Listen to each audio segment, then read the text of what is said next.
the odds be ever in your favor.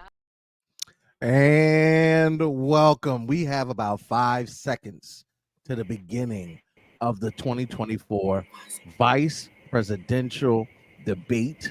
Welcome to HNIC Network in conjunction with UNAB Network. Instead of your regular programming of Tuesday, we doing political shit. First and foremost, I will be your host and moderator for this evening, King Kurt Live. And to the left of me, or the right, I'm not quite sure. But either way, representing the UNAB, looking very astute in her glasses. Please introduce yourself. What's up, everybody? It's Britt, the butterscotch baddie. I almost went back to my summer color. Yeah, we're at UNAB. That's it. We got shit to do love tonight. I know we about to lock in, and they about to start. And always representing the antagonist to my anthology that is life, but still she's here to bring the insight. Be faster. This is the shit that I be talking about. This is why we can't have. I'm Asia. I'm Asia. I'm on the shows with Brittany. That's that. All right. All weekends. We'll see Asia next week. All right, so moving on. Get her ass out of here now. And of course, the overly opinionated but always correct co-host of the Head Nerds in Charge show. Hurry up and introduce yourself because you're about to start. What's up, guys? At Teffery Wonder here. I'll be right back. All right, she's eating salad. The debate rules for tonight, Waltz's shirts, JD Vance's skins. Each candidate will have 1 minute to answer a question and 1 minute to respond and 2 minutes to list all domesticated animals being eaten by immigrants. That's for you, Haitians. The moderators have agreed not to fact check the candidates, but they will folksy check them if they try anything cute. So that means there's going to be a lot of quips. And per the request of one of the candidates, there will be a 1 minute break to reapply eyeliner. We're looking at you, JD Vance. All right. Thank you for joining us.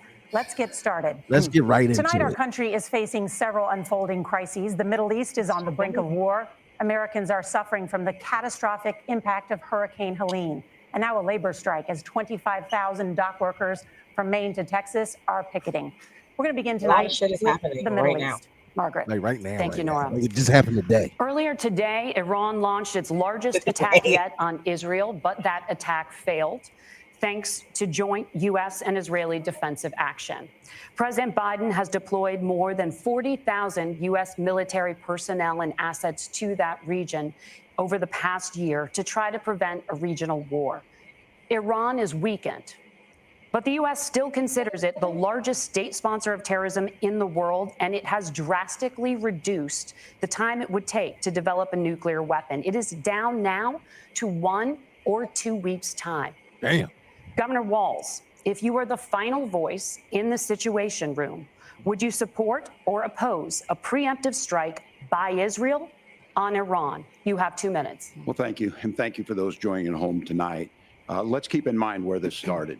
October 7th, Hamas terrorists massacred over 1,400 Israelis and took prisoners.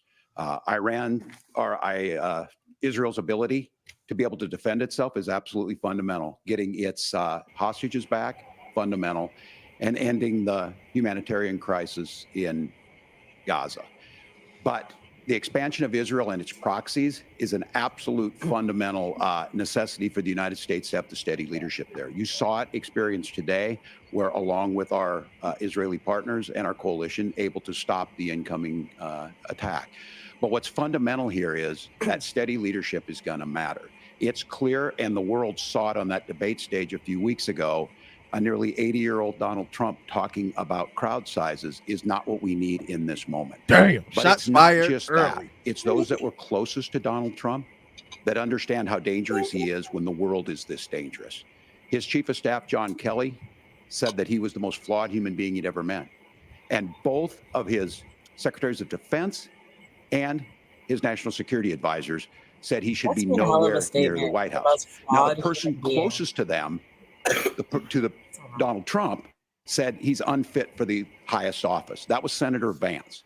What we've seen of called his Vice man President out. Harris is we've seen steady leadership. We've seen a calmness that is able to draw on the coalitions to bring them together, understanding that our allies matter. When our allies see Donald Trump turn towards Vladimir Putin, turn towards North Korea, when we start to see that type of fickleness around holding the coalitions together, we will stay committed. And as the vice president said today we will protect our forces and our allied forces, and there will be consequences. Governor, your time is up. Senator Vance, the same question. Would you support or oppose a preemptive strike by Israel on Iran? You have 2 minutes. Looks like So, Margaret, I want to answer the question. First of all, thanks, Governor. Thanks to CBS for hosting the debate. And thanks, most importantly, to the American people who are watching this evening and caring enough about this country to pay attention to this vice presidential debate. I want to answer the question, but I want to actually give an introduction to myself a little bit because I recognize a lot of Americans don't know who either one of us are. I was raised in a working class family. My mother required food assistance for periods of her life. My grandmother required Social Security help to raise me, and she raised me in part because my own mother struggled with addiction for a big chunk of my whole life. I went to college on the GI Bill after I enlisted in the Marine Corps and served in Iraq. And so I stand here asking to be your vice president with extraordinary gratitude for this country, for the American dream that made it possible for me to live my dreams. And most importantly, absolutely nothing. I know people are worried about my God, they're dropping bombs. And the feeling it sounds like he's running for class president. I want to try to convince you tonight over the next 90 minutes. It sounds like he's running for like class better VP. leadership in the White House. If we get Donald Trump back in the White House, the American dream is going to be attainable again. He's literally just trying to convince you he's not. Governor Walz just accused Donald Trump of being an agent of chaos. Donald Trump actually delivered stability in the world. He did it by establishing effective deterrence. People were afraid of stepping out of line. Iran, which launched this attack, has received over $100 billion in unfrozen assets thanks to the Kamala Harris administration. What do they use that money for? They use it to buy weapons that they're now launching against our allies, and God forbid, potentially launching against the United States as well. Donald Trump recognized that for people to fear the United States, you needed peace through strength. They needed to recognize that if they got out of line, the United States global leadership would put stability and peace back in the world. Now, you asked about a preemptive strike, Margaret, and I want to answer the question. Look, it is up to Israel what they think they need to do to keep their country safe, and we should support our allies wherever they are when they're fighting the bad guys. I think that's the right approach to take with the Israel question. Thank you, Senator. Governor Walz, do you care to respond to any of the allegations? Well, look, Donald Trump was in office. We'll sometimes hear a revisionist history, but when Donald Trump was in office, it was Donald Trump who we had a coalition of nations that had boxed Iran's nuclear program in, the inability to advance it. Donald Trump pulled that program and put nothing else in its place. So Iran is closer to a nuclear weapon than they were before because of Donald Trump's fickle leadership. And when Iran shot down an American aircraft in international airspace, Donald Trump tweeted, because that's the standard diplomacy of Donald Trump. And when Iranian missiles did fall near U.S. troops and they received traumatic brain injuries, Donald Trump wrote it off as headaches. Look, our allies understand that Donald Trump is fickle. He will go to whoever has the most flattery or where it makes sense to him. Steady leadership like you witnessed today, like you witnessed in April. Both Iranian attacks were repelled. Our coalition is strong, and we need the steady leadership that Kamala Harris is providing. Senator Vance, the U.S. did have a diplomatic deal with Iran to temporarily pause parts of its nuclear program, and President Trump did exit that deal. He recently said, just 5 days ago, the U.S. must now make a diplomatic deal with Iran because the consequences are impossible. Did he make a mistake? You have 1 minute. Well, first of all, Margaret, diplomacy is not a dirty word, but I think that's something that Governor Walz just said is quite extraordinary. You yourself just said Iran is as close to a nuclear weapon today as they have ever been. And Governor Walz, you blame Donald Trump. Who has been the vice president for the last 3.5 years? And the answer is your running mate, not mine. Donald Trump consistently made the world more secure. Now, we talk about what the sequence of events that led us to where we are right now, and you can't ignore October the 7th, which I appreciate Governor Walz bringing up. But when did Iran and Hamas and their proxies attack Israel? It was during the administration of Kamala Harris. So Governor Walz can criticize Donald Trump's tweets, but effective, smart diplomacy and peace through strength is how you bring stability back to a very broken world. Donald Trump has already done it once before. Ask yourself at home, when was the last time, I'm 40 years old, when was the last time that an American president didn't have a major conflict break out? The only answer is during the 4 years that Donald Trump was president. Gentlemen, we have a lot to get to. Nora? Margaret, thank you. Let's turn now to Hurricane Helene. The storm could become one of the deadliest on record. More than 160 people are dead and hundreds more are missing. Scientists say climate change makes these hurricanes larger, stronger, and more deadly because of the historic rainfall. Senator Vance, according to CBS News polling, 7 in 10 Americans and more than 60% of Republicans under the age of 45 favor the U.S. taking steps to try and reduce climate change. Senator, what responsibility would the Trump administration have to try and reduce the impact of climate change? I'll give you 2 minutes. Sure. So first of all, let's start with the hurricane, because it's an unbelievable, unspeakable human tragedy. I just saw today, actually, a photograph of 2 grandparents on a roof with a 6-year-old child, and it was the last photograph ever taken of them because the roof collapsed and those innocent people lost their lives. And I'm sure Governor Walz joins me in saying our hearts go out to those innocent people, our prayers go out to them, and we want as robust and aggressive as a federal response as we can get to save as many lives as possible, and then, of course, afterwards, to help the people in those communities rebuild. I mean, these are communities that I love. Some of them I know very personally in Appalachia, all across the Southeast. They need their government to do their job. And I commit that when Donald Trump is president again, the government will put the citizens of this country first when they suffer from a disaster. And Nora, you asked about climate change. I think this is a very important issue. Look, a lot of people are justifiably worried about all these crazy weather patterns. I think it's important for us, first of all, to say, Donald Trump and I support clean air, clean water. We want the environment to be cleaner and safer. But one of the things that I've noticed some of our Democratic friends talking a lot about is a concern about carbon emissions, this idea that carbon emissions drives all of the climate change. Well, let's just say that's true, just for the sake of argument, so we're not arguing about weird science. Let's just say that's true. Well, if you believe that, what would you want to do? The answer is that you'd want to reshore as much American manufacturing as possible, and you'd want to produce as much energy as possible in the United States of America, because we're the cleanest economy in the entire world. What have Kamala Harris's policies actually led to? More energy production in China, more manufacturing overseas, more doing business in some of the dirtiest parts of the entire world. And when I say that, I mean the amount of carbon emissions they're doing per unit of economic output. So if we actually care about getting cleaner air and cleaner water, the best thing to do is to double down and invest in American workers and the American people. And unfortunately, Kamala Harris has done exactly the opposite. Governor Walz, you have 2 minutes to respond. Well, we got close to an agreement because all those things are happening. Look, first of all, it is a horrific tragedy with this hurricane. And my heart goes out to the folks that are down there in contact with the governors. I serve as co-chair of the Council of Governors as we work together on these emergency managements. Governors know no partisanship. They work together. So all of the governors and the emergency responders are on the ground. Those happen on the front end. The federal government comes in, makes sure they're there to that we recover. But we're still in that phase where we need to make sure that they're staying there, staying focused. Now, look, coming back to the climate change issue, there's no doubt this thing roared onto the scene faster and stronger than anything we've seen. Senator Vance has said that there's a climate problem in the past. Donald Trump called it a hoax and then joked that these things would make more beachfront property to be able to invest in. What we've seen out of the Harris administration now, the Biden-Harris administration, is we've seen this investment.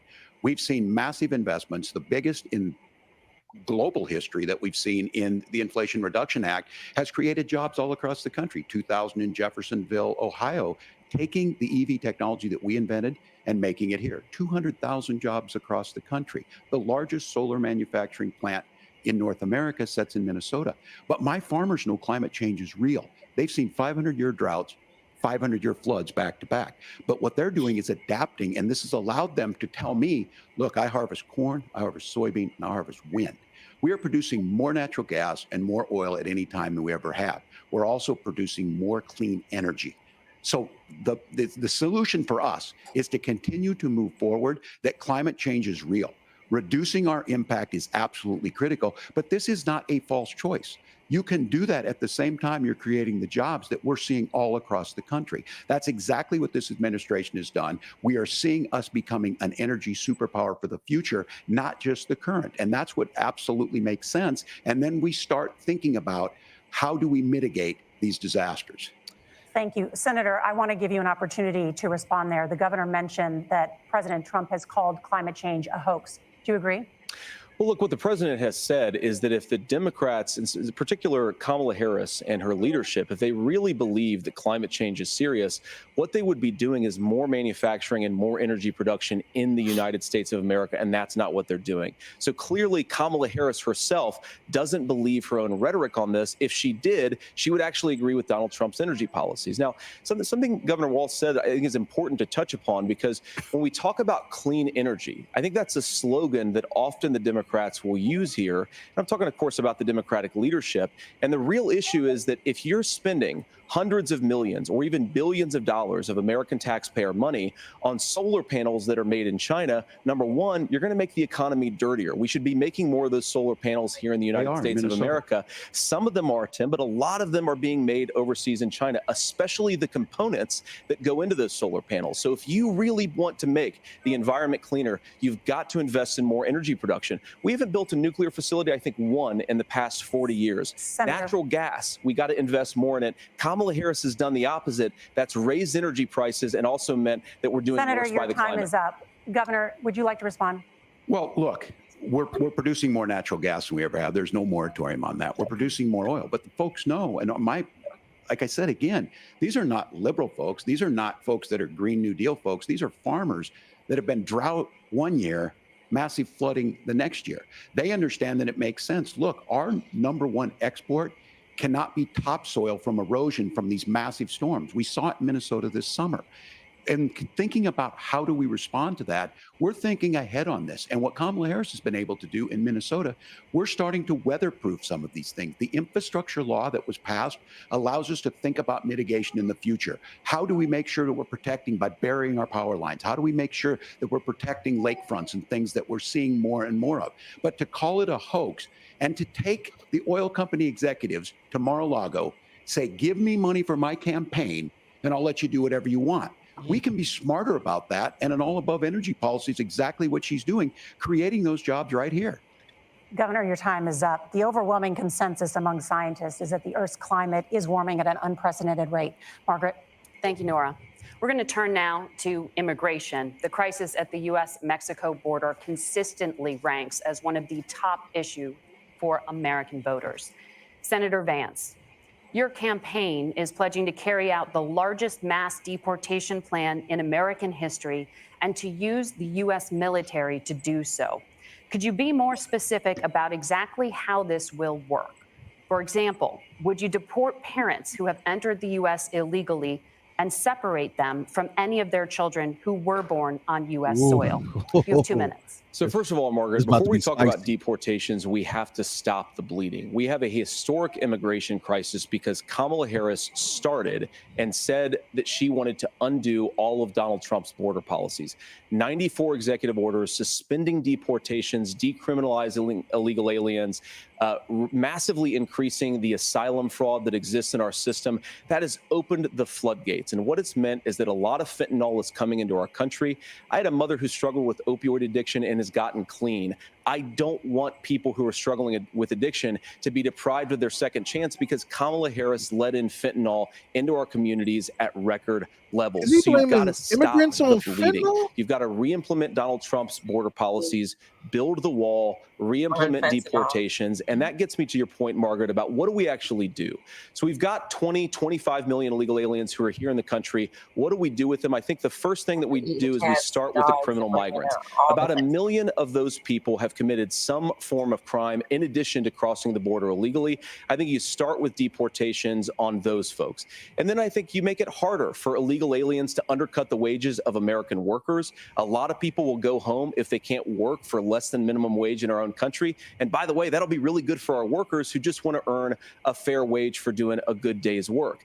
And the final point, Margaret, is you ask about family separation. Right now in this country, Margaret, we have 320,000 children that the Department of Homeland Security has effectively lost. Some of them have been sex trafficked. Some of them hopefully are at homes with their families. Some of them have been used as drug trafficking mules. The real family separation policy in this country is unfortunately Kamala Harris's wide open southern border. And I'd ask my fellow Americans to remember when she came into office, she said she was going to do this. Real leadership would be saying, you know what, I screwed up. We're going to go back to Donald Trump's border policies. I wish that she would do that. It would be good for all of us. Governor, do you care to respond to any of the specific allegations, basically including said that because the the vice border is president open, is, parents quote, are leaving their letting children in fentanyl and using kids as drug mules, among other things regarding children? The drug mule is not true, but I will say about this, about the fentanyl, because this is a crisis of this, the opioid crisis. And the good news on this is the last 12 months saw the largest decrease in opioid deaths in our nation's history. 30% decrease in Ohio, but there's still more work to do. But let's go back to this on immigration. Kamala Harris was the Attorney General of the largest state and a border state in California. She's the only person in this race who prosecuted transnational gangs for human trafficking and drug interventions. But look, we all want to solve this. Most of us want to solve this, and that is the United States Congress. That's the Border Patrol agents. That's the Chamber of Commerce. That's most Americans out here. That's why we had the fairest and the toughest bill on immigration that this nation's seen. It was crafted by a conservative senator from Oklahoma, James Lankford. I know him. He's super conservative, but he's a man of principle, wants to get it done. Democrats and Republicans worked on this piece of legislation. The Border Patrol said, this is what we need in here. These are the experts. And the Chamber of Commerce and the Wall Street Journal said, pass this thing. Kamala Harris helped get there. 1,500 new border agents, detection for drugs, DOJ money to speed up these the adjudications on this, just what America wants. But as soon as that was getting ready to pass and actually tackle this, Donald Trump said no, told them to vote against it because it gives him a campaign issue. It gives him to, what would Donald Trump talk about if we actually did some of these things? And they need to be done by the legislature. You can't just do this through the executive branch. So look, we have the options to do this. Donald Trump had 4 years. He had 4 years to do this. And he promised you, America, how easy it would be. I'll build you a big, beautiful wall, and Mexico will pay for it. Less than 2% of that wall got built, and Mexico didn't pay a dime. But here we are again, 9 years after he came down that escalator, dehumanizing people and telling them what he was going to do. As far as the deportation plan, at one point, Senator Vance said it was so unworkable to be laughable. So that's where we're at. Pass the bill, she'll sign it. Governor, your time is up.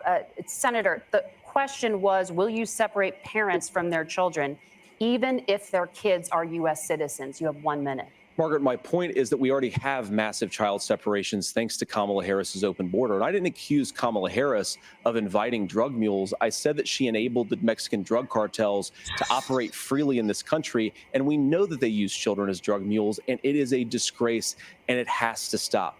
Look, I think what Tim said just doesn't pass the smell test. For 3 years, Kamala Harris went out bragging that she was going to undo Donald Trump's border policy. She did exactly that. We had a record number of illegal crossings. We had a record number of fentanyl coming into our country.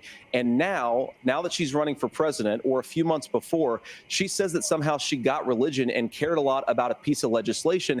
The only thing that she did when she became the vice president, when she became the appointed border czar, was to undo 94 Donald Trump executive actions that opened the border. This problem is leading to massive problems in the United States of America. Parents who can't afford health care, schools that are overwhelmed. It's got to stop, and it will when Donald Trump is president. Senator, your time is up. Governor, what about our CBS News polling, which does show that a majority of Americans, more than 50%, support mass deportations? Look, we fix this issue with a bill that is necessary, but the issue on this is what happens when you don't want to solve it. You demonize it. And we saw this, and Senator Vance, and it surprises me on this, talking about and saying, I will create stories to bring attention to this. That vilified a large number of people who were here legally in the community of Springfield. The Republican governor said, it's not true. Don't do it. There's consequences for this. There's consequences. We could come together. Senator Langford did it. We could come together and solve this if we didn't let Donald Trump continue to make it an issue. And the consequences in Springfield were the governor had to send state law enforcement to escort kindergartners to school. I believe Senator Vance wants to solve this, but by standing with Donald Trump and not working together to find a solution, it becomes a talking point. And when it becomes a talking point like this, we dehumanize and villainize other human beings. Tim, Governor, your time is up. Senator, I'll give you 1 minute, but let me just ask you the question first. The governor has made the point, and I think as a sitting lawmaker, you know that Congress controls the purse strings and any funding. So you have said repeatedly that Donald Trump would, through executive action, solve this. Do you disagree that Congress controls the purse strings and would need to support many of the changes that you would actually want to implement? You have 1 minute. Look, Margaret, first of all, the gross majority of what we need to do at the southern border is just empowering law enforcement to do their job. I've been to the southern border more than our borders are. Kamala Harris has been, and it's actually heartbreaking because the Border Patrol agents, they just want to be empowered to do their job. Of course, additional resources would help, but most of this is about the president and the vice president empowering our law enforcement to say, if you try to come across the border illegally, you've got to stay in Mexico, you've got to go back through proper channels. Now, Governor Walz brought up the community of Springfield, and he's very worried about the things that I've said in Springfield. Look, in Springfield, Ohio, and in communities all across this country, you've got schools that are overwhelmed. You've got hospitals that are overwhelmed. You have got housing that is totally unaffordable because we brought in millions of illegal immigrants to compete with Americans for scarce homes. The people that I'm most worried about in Springfield, Ohio, are the American citizens who have had their lives destroyed by Kamala Harris's open border. It is a disgrace, Tim. And I actually think, I agree with you. I think you want to solve this problem, but I don't think that Kamala Harris does. Senator, your time is up. Governor, you have 1 minute to respond. Yeah, well, it is law enforcement that asked for the bill. They helped craft it. They're the ones that supported it. That's because they know we need to do this. Look, this issue of continuing to bring this up, of not dealing with it, of blaming migrants for everything. On housing, we could talk a little bit about Wall Street speculators buying up housing and making them less affordable, but it becomes a blame. Look, this bill also gives the money necessary to adjudicate. I agree. It should not take 7 years for an asylum claim to be done. This bill gets it done in 90 days. Then you start to make a difference in this, and you start to adhere to what we know, American principles. I don't talk about my faith a lot, but Matthew 25:40 talks about, to the least amongst us, you do unto me. I think that's true of most Americans. They simply want order to it. This bill does it. It's funded. It's supported by the people who do it. And it lets us keep our dignity about how we treat other people. Go ahead, Tim. Thank you, Governor. And just That's how to you clarify answer that for shit. our viewers, Springfield, Ohio does have a large number of Haitian migrants who have legal status, temporary protected status. Well, Margaret, but thank you, Senator. We have so much to get to. Margaret, I think it's important because we're going to turn now to the economy. Thank you. Margaret, the rules were that you guys weren't going to fact check, and since you're fact checking me, I think it's important to say what's actually going on. So there's an application called the CBP One app, where you can go on as an illegal migrant, apply for asylum or apply for parole, and be granted legal status at the wave of a Kamala Harris open border wand. That is not a person coming in, applying for a green card and waiting for 10 years. That is the facilitation of illegal immigration, Margaret. Oh, brother, this guy stinks! We have so much to get to, Senator. Those laws have been on the books since 1990. Thank you, gentlemen. The we CBP want to have One app has not been on the books since 1990. It's something that Kamala Harris created. Gentlemen, damn, the they cut audience their can't mic hear you off because your mics are cut. We have so much we want to get to. Thank you for explaining the legal process. Nora, the rules are you're not going the to economy fact check is a top concern for voters. Each of your campaigns has released an economic plan. So let's talk about the specifics. Governor Walz, Vice President Harris unveiled a plan that includes billions in tax credits for manufacturing, housing, and a renewed child tax credit. The Wharton School says your proposals will increase the nation's deficit by $1.2 trillion. How would you pay for that without ballooning the deficit? Governor, I'll give you 2 minutes. Yeah, thank you. And Kamala Harris and I do believe in the middle class because that's where we come from. We both grew up in that. We understand. So those of you out there listening tonight, you're hearing a lot of stuff back and forth, and it's good. It's healthy. That's what this is supposed to happen. You should be listening. How's this going to impact me? The bold forward plan that Kamala Harris put out there is talking about this housing issue. The one thing is there's 3 million new houses proposed under this plan with down payment assistance on the front end to get you in a house. A house is much more than just an asset to be traded somewhere. It's foundational to where you're at. And then making sure that the things you buy every day, whether they be prescription drugs or other things, that there's fairness in that. Look, the $35 insulin is a good thing, but it costs $5 to make insulin. They were charging $800 before this law went into effect. As far as the housing goes, I've seen it in Minnesota. 12% more houses in Minneapolis, prices went down on rent 4%. It's working. And then making sure tax cuts go to the middle class. $6,000 child tax credit, we have one in Minnesota, reduces childhood poverty by 1/3. We save money in the long run, and we do the right thing for families. And then getting businesses off the ground. The law as it stands right now is $5,000 tax credit for small business, increasing that to $50,000. Now, this is a philosophical difference between us. Donald Trump made a promise, and I'll give you this, he kept it. He took folks to Mar-a-Lago, said, you're rich as hell, I'm gonna give you a tax cut. He gave the tax cuts that predominantly went to the top class. What happened there was an $8 trillion increase in the national debt, the largest ever. Now he's proposing a 20% consumption or sales tax on everything we bring in. Everyone agrees, including businesses, it would be destabilizing it, it would increase inflation and potentially lead to a recession.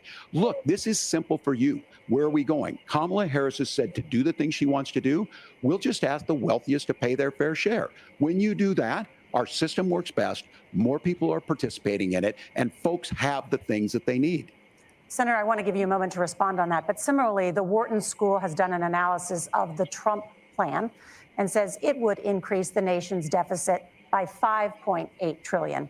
My question is the same for you. How do you pay for all that without ballooning the deficit? I'll give you 2 minutes. Well, first of all, you're going to hear a lot from Tim Walz this evening, and you just heard it in the answer, a lot of what Kamala Harris proposes to do. And some of it, I'll be honest with you, it even sounds pretty good. Here's what you won't hear, is that Kamala Harris has already done it. Because she's been the vice president for 3.5 years. She had the opportunity to enact all of these great policies. And what she's actually done instead is drive the cost of food higher by 25%, drive the cost of housing higher by about 60%.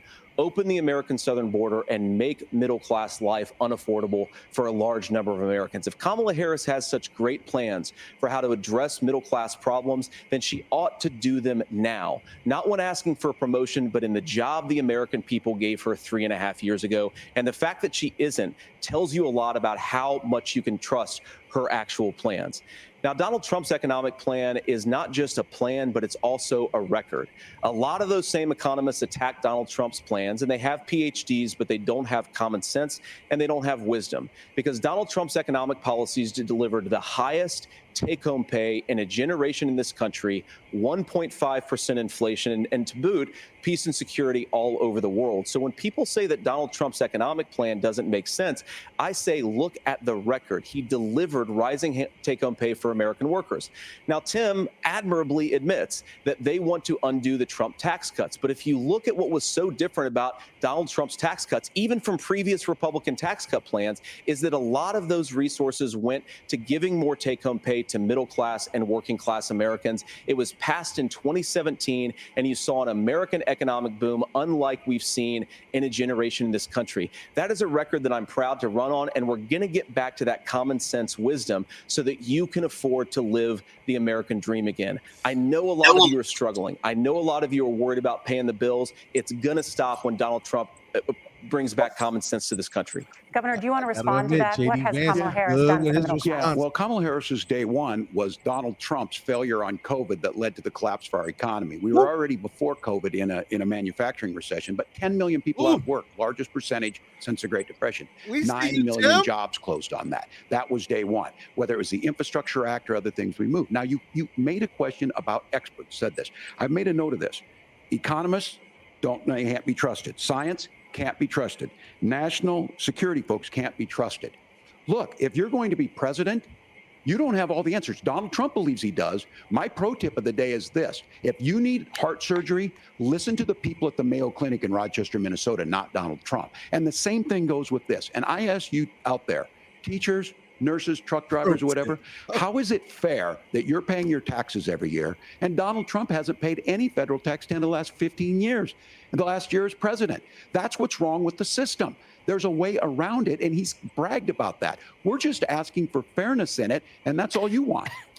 You have a minute. Governor, you say trust the experts. But those same experts for 40 years said that if we shipped our manufacturing base off to China, we'd get cheaper goods. They lied about that. They said if we shipped our industrial base off to other countries, to Mexico and elsewhere, it would make the middle class stronger. They were wrong about that. They were wrong about the idea that if we made America less self-reliant, less productive in our own nation, that it would somehow make us better off, and they were wrong about it. And for the first time in a generation, Donald Trump had the wisdom and the courage to say to that bipartisan consensus, we're not doing it anymore. We're bringing American manufacturing back. We're unleashing American energy. We're going to make more of our own stuff. And this isn't just an economic issue. I mean, I've got 3 beautiful little kids at home, 7, 4, and 2, and I love them very much, and I hope they're in bed right now. But look, so many of the drugs, the pharmaceuticals that we put in the bodies of our children are manufactured by nations that hate us. This has to stop, and we're not going to stop it by listening to experts. We're going to stop it by listening to common sense wisdom, which is what Donald Trump governed on. Senator, your time is up. Governor Walz, can you address that? I mean, voters say they trust Donald Trump on the economy more. Why? Well, if you're listening tonight and you want billionaires to get tax cuts, you heard what the numbers were. Look, I'm a union guy on this. I'm not a guy who wanted to ship things overseas, but I understand that, look, we produce soybeans and corn. We need to have fair trading partners. That's something that we believe in. I think the thing that most concerns me on this is Donald Trump was the guy who created the largest trade deficit in American history with China. So the rhetoric is good. Much of what the senator said right there, I'm in agreement with him on this. I watched it happen too. I watched it to my communities, and we talked about that. But we had people undercutting the right to collectively bargain. We had right to work states made it more difficult. We had companies that were willing to ship it over, and we saw people profit. Folks that are venture capital in some cases, putting money into companies that were overseas. We're in agreement that we bring those home. The issue is Donald Trump is talking about it. Kamala Harris has a record, 250,000 more manufacturing jobs just out of the IRA. May I respond to that? Yes. So appreciate that. So if you notice, what Governor Walz just did is he said, first of all, Donald Trump has to listen to the experts.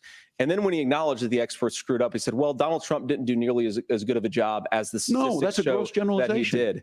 So what Tim Walz is doing, and I honestly, Tim, I think you got a tough job here, because you've got to play whack-a-mole. You've got to pretend that Donald Trump didn't deliver rising take-home pay, which of course he did. You've got to pretend that Donald Trump didn't deliver lower inflation, which of course he did. And then you simultaneously got to defend Kamala Harris's atrocious economic record, which has made gas, groceries, and housing unaffordable for American citizens. I was raised by a woman who would sometimes go into medical debt so that she could put food on the table in our household.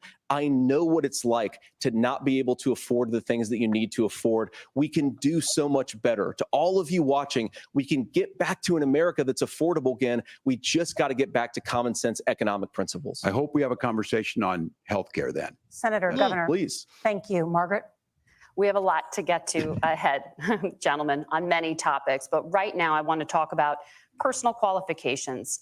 The vice president is often the last voice the president hears before making consequential decisions. We want to ask you about your leadership qualities. Governor Walz, you said you were in Hong Kong during the deadly Tiananmen Square protests in the spring of 1989. But Minnesota Public Radio and other media outlets are reporting that you actually didn't travel to Asia until August of that year. Can you explain that discrepancy? Yeah, well, and to the folks out there who didn't get at the top of this, look, I grew up in small rural Nebraska, town of 400, town that you rode your bike with your buddies till the streetlights come on, and I'm proud of that service. I joined the National Guard at 17, worked on family farms, and then I used the GI Bill to become a teacher, passionate about it, a young teacher. My first year out, I got the opportunity in the summer of '89 to travel to China. 35 years ago, be able to do that. I came back home and then started a program to take young people there. We would take basketball teams, we would take baseball teams, we would take dancers, and we would go back and forth to China. The issue for that was to try and learn. Now, look, my community knows who I am. They saw where I was at.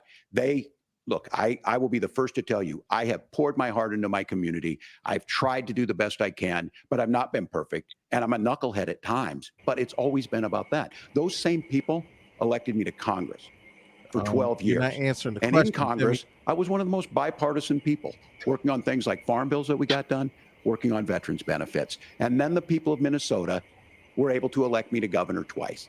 So look, my commitment has been from the beginning to make sure that I'm there for the people, to make sure that I get this right. I will say more than anything, many times I will talk a lot. I will get caught up in the rhetoric, but being there, the impact it made, the difference it made in my life, I learned a lot about China. I hear the critiques of this. I would make the case that Donald Trump should have come on one of those trips with us. I guarantee you he wouldn't be praising Xi Jinping about COVID. And I guarantee you he wouldn't start a trade war that he ends up losing. So this is about trying to understand the world. It's about trying to do the best you can for your community. And then it's putting yourself out there and letting your folks understand what it is. My commitment, whether it be through teaching, which I was good at, or whether it was being a good soldier or was being a good member of Congress, those are the things that I think are the values that people care about.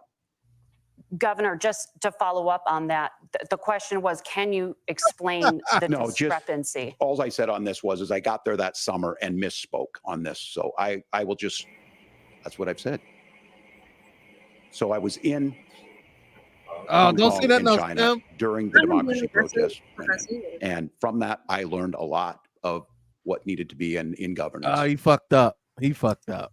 Thank you, Governor. Fucked up. Senator Vance, in 2016, you called your running mate, Donald Trump, unfit for the nation's highest office. And you said he could be America's Hitler. Get his I know you've been asked many times, and you've said you regret those comments and explained you then voted for Donald Trump in 2020. But the Washington Post reported new messages last week in which you also disparaged Trump's economic record while he was president, writing to someone in 2020, quote, Trump thoroughly failed to deliver his economic populism. You're now his running mate, and you've shifted many of your policy stances to align with his. If you become vice president, why should Americans trust that you will give Donald Trump the advice he needs to hear and not just the advice he wants to hear? You have 2 minutes. Well, first of all, Margaret, because I've always been open. And sometimes, of course, I've disagreed with the president, but I've also been extremely open about the fact that I was wrong about Donald Trump. I was wrong, first of all, because I believed some of the media stories that turned out to be dishonest fabrications of his record. But most importantly, Donald Trump delivered for the American people. Rising wages, rising take-home pay, an economy that worked for normal Americans, a secure southern border, a lot of things, frankly, that I didn't think he'd be able to deliver on. And yeah, when you screw up, when you misspeak, when you get something wrong and you change your mind, you ought to be honest with the American people about it. It's one of the reasons, Margaret, why I've done so many interviews is because I think it's important to actually explain to the American people where I come down on the issues and what changed. Now, you pointed out the messages from 2020.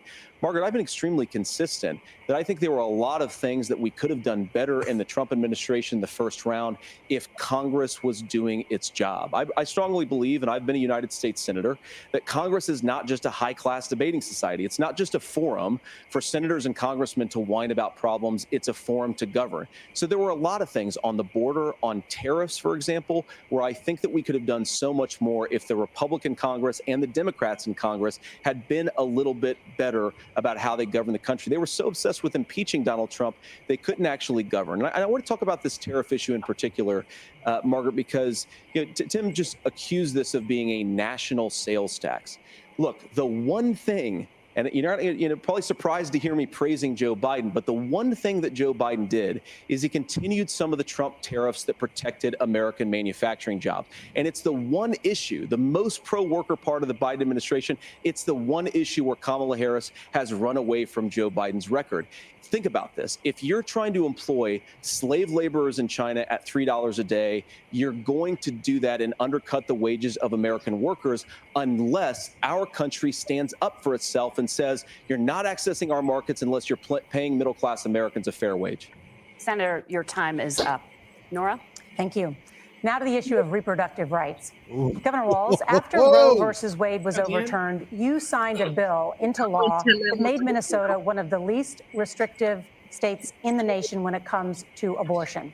Former President Trump said in the last debate that you believe abortion, quote, in the 9th month is absolutely fine. Yes or no? Is that what you support? I'll give you 2 minutes. That's not what the bill says, but look, this issue is what's on everyone's mind. Donald Trump put this all into motion. He brags about how great it was that he put the judges in and overturned Roe versus Wade, 52 years of personal autonomy. And then he tells us, oh, we send it to the states. It's a beautiful thing. Amanda Zaworski would disagree with you on it's a beautiful thing. A young bride in Texas waiting for their child at 18 weeks. She has a complication, a tear in the membrane. She needs to go in. The medical care at that point needs to be decided by the doctor. And that would have been an abortion. But in Texas, that would have put them in legal jeopardy. She went home, got sepsis, nearly dies, and now she may have difficulty having children. Or in Kentucky, Hadley Duvall, a 12-year-old child raped and impregnated by her stepfather.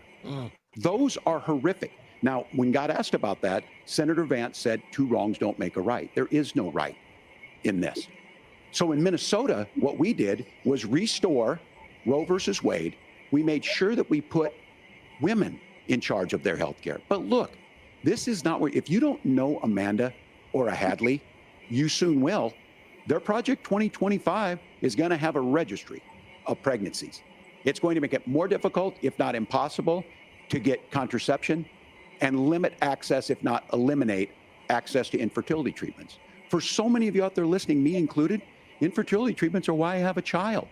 That's nobody else's business, but those things are being proposed. And the catch-all on this is, well, the states will decide what's right for Texas might not be right for Washington. That's not how this works. This is basic human right. We have seen maternal mortality skyrocket in Texas, outpacing many other countries in the world. This is about healthcare. In Minnesota, we are ranked first in healthcare for a reason. We trust women, we trust doctors. Senator, do you want to respond to the governor's claim? Will you create a federal pregnancy monitoring agency?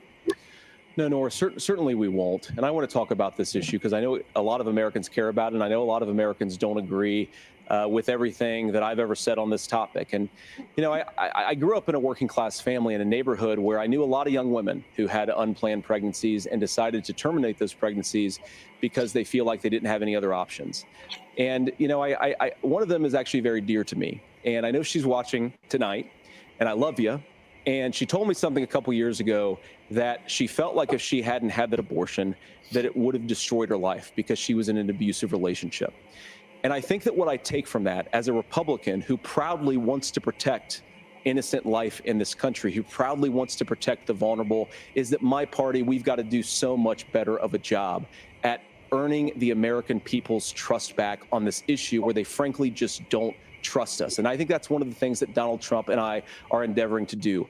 I want us as a Republican Party to be pro-family in the fullest sense of the word. I want us to support fertility treatments. I want us to make it easier for moms to afford to have babies. I want it to make it easier for young families to afford a home so they can afford a place to raise their family. And I think there's so much that we can do on the public policy front just to give women more options. Now, of course, Donald Trump has been very clear that on the abortion policy specifically, that we have a big country and it's diverse. And California has a different viewpoint on this than Georgia. Georgia has a different viewpoint from Arizona. And the proper way to handle this, as messy as democracy sometimes is to let voters make these decisions, let the individual states make their abortion policy. And I think that's what makes the most sense in a very big, a very diverse, and let's be honest, sometimes a very, very messy and divided country. Governor, would you like to respond and also answer the question about restrictions? Yeah, well, the question got asked and Donald Trump made the accusation wasn't true about Minnesota. Well, let me tell you about this idea that there's diverse states. There's a young woman named Amber Thurman. She happened to be in Georgia, a restrictive state. Because of that, she had to travel a long distance to North Carolina to try and get her care. Amber Thurman died in that journey back and forth. The fact of the matter is, how can we as a nation say that your life and your rights as basic as the right to control your own body is determined on geography. There's a very real chance, had Amber Thurman lived in Minnesota, she would be alive today. That's why the restoration of Roe versus Wade. When you listen to Vice President Harris talk about this subject and you hear me talk about it, you hear us talking exactly the same. Donald Trump is trying to figure out how to get the political right of this. I agree with a lot of what Senator Vance said about what's happening. His running mate, though, does not, and that's the problem. Governor, your time is up. Senator, let me ask you about that. He mentioned, it was, I think, referring to a national ban. In the past, you have supported a federal ban on abortion after 15 weeks. In fact, you said if someone can't support legislation like that, quote, you are making the United States the most barbaric pro-abortion regime anywhere in the entire world. My question is, why have you changed your position? Well, Nora, first of all, I never supported a national ban. I did when I was running for Senate in 2022 talk about setting some minimum national standard. For example, we have a partial birth abortion ban in place in this country at the federal level. I don't think anybody's trying to get rid of that, or at least I hope not, though I know that Democrats have taken a very radical pro-abortion stance. But Nora, you know, one of the things that changed is in the state of Ohio, we had a referendum in 2023, and the people of Ohio voted overwhelmingly, by the way, against my position. And I think that what I learned from that, Nora, is that we've got to do a better job at winning back people's trust. So many young women would love to have families. So many young women also see an unplanned pregnancy as something that's going to destroy their livelihood, destroy their education, destroy their relationships. And we have got to earn people's trust back. And that's why Donald Trump and I are committed to pursuing pro-family policies, making childcare more accessible, making fertility treatments more accessible, because we've got to do a better job at that. And that's what real leadership is. That child still has to exit my body. I'm going to respond on the pro-abortion piece of that. No, we're not. We're pro-women. We're pro-freedom to make your own choice. We know what the implications are to not do that. Talk to women having miscarriages, women not getting the care, physicians feeling like they may be prosecuted for providing that care. And as far as making sure that we're educating our children and giving them options, Minnesota's a state with one of the lowest teen pregnancy rates. We understand that too. We know that the options need to be available, and we make that true. We also make it, we're a top 3 state for the best place to raise children. But these two things to try and say that we're pro-children, but we don't like this, or you guys are pro-abortion, that's not the case at all. We are pro-freedoms for women to make their choices, and we're going, and Kamala Harris is making the case, to make options for children more affordable, a $6,000 child tax credit, but we're not going to base that on the backs of making someone like Amber Thurman drive 600 miles to try and get health care. Senator? May I respond to that? First of all, Governor, I agree with you. Amber Thurman should still be alive, and there are a lot of people who should still be alive, and I certainly wish that she was. $6,000, that's and maybe you're free to disagree with me on this and explain this to me, but as I read the Minnesota law that you signed into law, the statute that you signed into law, it says that a doctor who presides over an abortion where the baby survives, the doctor is under no obligation to provide life-saving care to a baby who survives a botched late-term abortion. That is, I think, whether you're pro-choice or pro-abortion, that is fundamentally barbaric. And that's why I use that word, Nora, is because some of what we've seen, do you want to force Catholic hospitals to perform abortions against their will? Because Kamala Harris has supported suing Catholic nuns to violate their freedom of conscience. We can be a big and diverse country where we respect people's freedom of conscience and make the country more pro-baby and pro-family. But please. Yes, Governor, please respond. Look, this is one where there's always something there. This is a very simple proposition.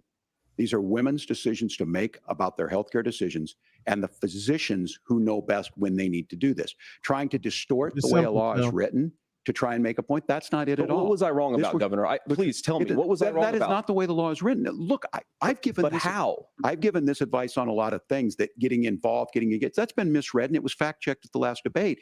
But the point on this is there's a continuation of these guys to try and tell women or to get involved. I use this line on this, just mind your own business on this. Things worked best when Roe versus Wade was in place.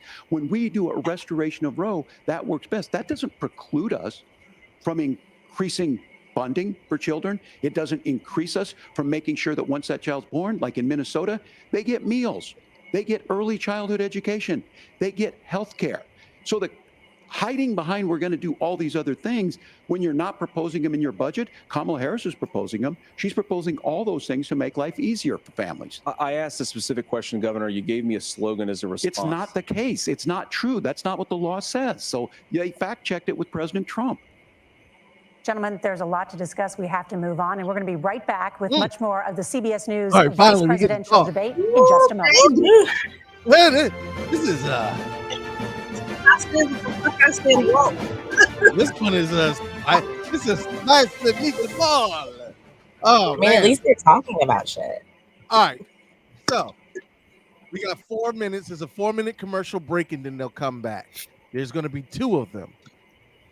First and foremost, who, in your opinion, is doing a better job? I think they're both skipping around certain questions. And those are the important questions that they're skipping around. Tim on that that Tiananmen Square question, he definitely was like, some PR person was like, do not answer that. Do not say you lied. Just keep. Yeah, you say you're old. Yeah. It was 35 years ago. You know, August, April, same thing. I forgot the day. He said we took basketball and softball and Tim, you fucked up. It's okay. We don't care about that. What's this healthcare tax credit and small business loan looking like? Teffy Wonder. The responses about women's health and because predominantly that's the real big issue that everybody's talking about. How do you feel like both candidates answered? Tim Walz did great. He was like, listen, I support a women's right to choose. And he was like, y'all talking about supporting families, but you don't have no legislature that actually supports family. He was like, baby, Minnesota is safe for women's reproductive health care. And it's the best place to raise a motherfucking family. Yeah. We feed them, we clothe them, we have like. He was popping his collar. He was like, hey, look, bitch, number 1 and this, and number 2 and that. And by the way, we feed them, house them, we do everything. No, and he was like, that's not what the law says, but bitch, I'm not going the fuck back and forth with you. Because they already debunked that in the last episode. Roll the tape. All right, Britt, favorite moment in this debate so far? Favorite moments. I mean, I feel like Tim Walz is doing his thing and he's throwing shots, which I appreciate. Just for the average viewer who just wants to see some drama, especially coming off the last debate. But I do appreciate that they're both answering questions regarding policy, kind of. Great. I mean, it's way more than what we got with Trump and Kamala. Yeah. For myself, I hate to say this, but JD Vance is much more polished tonight than I have seen him in previous interviews. Again, somebody coached him up well to be like all that rhetoric you gave on all these different outlets talking about cat ladies and all that. Cut that mess. This is prime time now. Fuck out. Yeah. Shut the fuck. Shut that Haitian cat eating shit up. Look, you need to look like you know what you're talking about. Okay. He's good at making himself personable. Yeah. And I don't know, and I hate this. But JD Vance is a good-looking motherfucker, boy. He got the striking blue eyes. He looks like Americana. You know, no, come on, let's look. Stop. No, I'll give you that. It's giving Homelander. No. Yes, that's the and that's Timlander's actually popular now. This is the problem.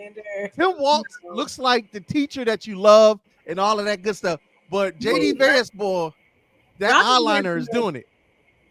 I know. JD Vance look like every doughy white boss I've ever fucking had who comes in on we don't do diversity stuff. We don't do Juneteenth, but I brought in some fried chicken and watermelon. Oh, but not if they didn't bring great Kool-Aid. Do they really mean it? Watermelon salad. Listen, salad. Yeah, watermelon salad. That watermelon bruschetta. Welcome back to the CBS News Vice Presidential Debate. We want to turn now to America's gun violence epidemic. The leading cause of death for children and teens in America is by firearms. Senator Vance, you oppose most gun legislation that Democrats claim would curb gun violence. You oppose red flag gun laws and legislation to ban certain semi-automatic rifles, including AR-15s. So let me ask you, earlier this year, for the first time, the parents of a school shooter were convicted of involuntary manslaughter and sentenced to 10 years in prison. Do you think holding parents responsible could curb mass shootings? I'll give you 2 minutes. Yeah, well, Nora, on that particular case, I don't know the full details, but I certainly trust local law enforcement and local authorities to make those decisions. I think in some cases the answer is going to be yes, and in some cases the answer is going to be no. And the details really matter here, of course. For example, if a kid steals a gun, that's going to be different than if a parent hands over a gun knowing that their kid is potentially dangerous. But look, I want to just sort of speak as a father of 3 beautiful little kids, and our oldest is now in 2nd grade. And like a lot of parents, we send our kids to school with such hope and such joy and such pride at their little faces on the first day of school. And we know, unfortunately, that a lot of kids are going to experience this terrible epidemic of gun violence. And of course, our hearts go out to the families that are affected by this terrible stuff. And we do have to do better. And I think that Governor Walz and I actually probably agree that we need to do better on this. The question is just, how do we actually do it? Now, here's something that really bothers me and worries me about this epidemic of violence. The gross majority, close to 90% in some of the statistics I've seen, of the gun violence in this country is committed with illegally obtained firearms. And while we're on that topic, we know that thanks to Kamala Harris's open border, we've seen a massive influx in the number of illegal guns run by the Mexican drug cartels. So that number, the amount of illegal guns in our country is higher today than it was 3.5 years ago. But what do we do about the schools? What do we do to protect our kids? And I think the answer is, and I say this not loving the answer, because I don't want my kids to go to school in a school that feels unsafe or where there are visible signs of security. But I unfortunately think that we have to increase security in our schools. We have to make the doors lock better. We have to make the doors stronger. We've got to make the windows stronger. And of course, we've got to increase the doors lock better. Because the idea that we can magically wave a wand and take guns out of the hands of bad guys, it just doesn't fit with recent experience. So we've got to make our schools safer. And I think we've got to have some common sense bipartisan solutions for how to do that. Governor, you have 2 minutes. Well, I think all the parents watching tonight, this is your biggest nightmare. Look, I got a 17-year-old, and he witnessed a shooting at a community center playing volleyball. Those things don't leave you. As a member of Congress, I sat in my office surrounded by dozens of the Sandy Hook parents, and they were looking at my 7-year-old picture on the wall. Their 7-year-old were dead, and they were asking us to do something. And look, I'm a hunter. I own firearms. The vice president is. We understand that the Second Amendment is there, but our first responsibility is to our kids to figure this out. In Minnesota, we've enacted enhanced red flag laws, enhanced background checks, and we can start to get data. But here's the problem. If we really want to solve this, we've got folks that won't allow research to be even done on gun violence. And this idea that we should just live with it, and I here's what I do think, that this is a good start to the conversation. I 100% believe that Senator Vance hates it when these kids, it's abhorrent and it breaks your heart. I agree with that. But that's not far enough when we know there are things that work. I've spent time in Finland and seen some Finnish schools. They don't have this happen, even though they have a high gun ownership rate in the country. There are reasonable things that we can do to make a difference. It's not infringing on your Second Amendment. And the idea to have some of these weapons out there, it just doesn't make any sense. Kamala Harris, as an attorney general, worked on this issue. She knows that it's there. No one's trying to scaremonger and say we're taking your guns, but I ask all of you out there, do you want your schools hardened to look like a fort? Is that what we have to go? When we know there's countries around the world that their children aren't practicing these types of drills. They're being kids. We owe it to them to get a fix. These are things that shouldn't be that difficult. You can still keep your firearms, and we can make a difference. We have to. If you're listening tonight, this breaks your heart. Senator. Tim, first of all, I didn't know that your 17-year-old witnessed a shooting. I'm sorry about that, and I hope that he's doing okay. So. Christ have mercy. It is doing everything to be right. I appreciate what Tim said actually about Finland, because I do think it illustrates some of the frankly weird differences between our own country's gun violence problem and Finland. Is okay. First of all, we have way higher rates of mental health abuse or mental health substance abuse. We have way higher rates of depression, way higher rates of anxiety. We unfortunately have a mental health crisis in this country that I really do think that we need to get to the root causes of, because I don't think it's the whole reason why we have such a bad gun violence problem, but I do think it's a big piece of it.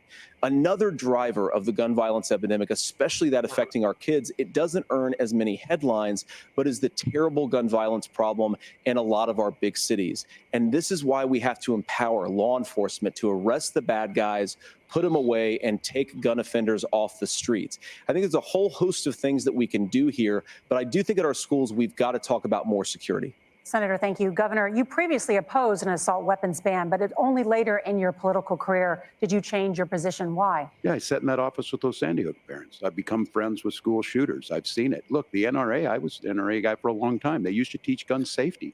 I'm of an age where my shotgun was in my car so I could pheasant hunt after football practice. That's not where we live today. And several things I want to mention on this is talking about cities and where it's at.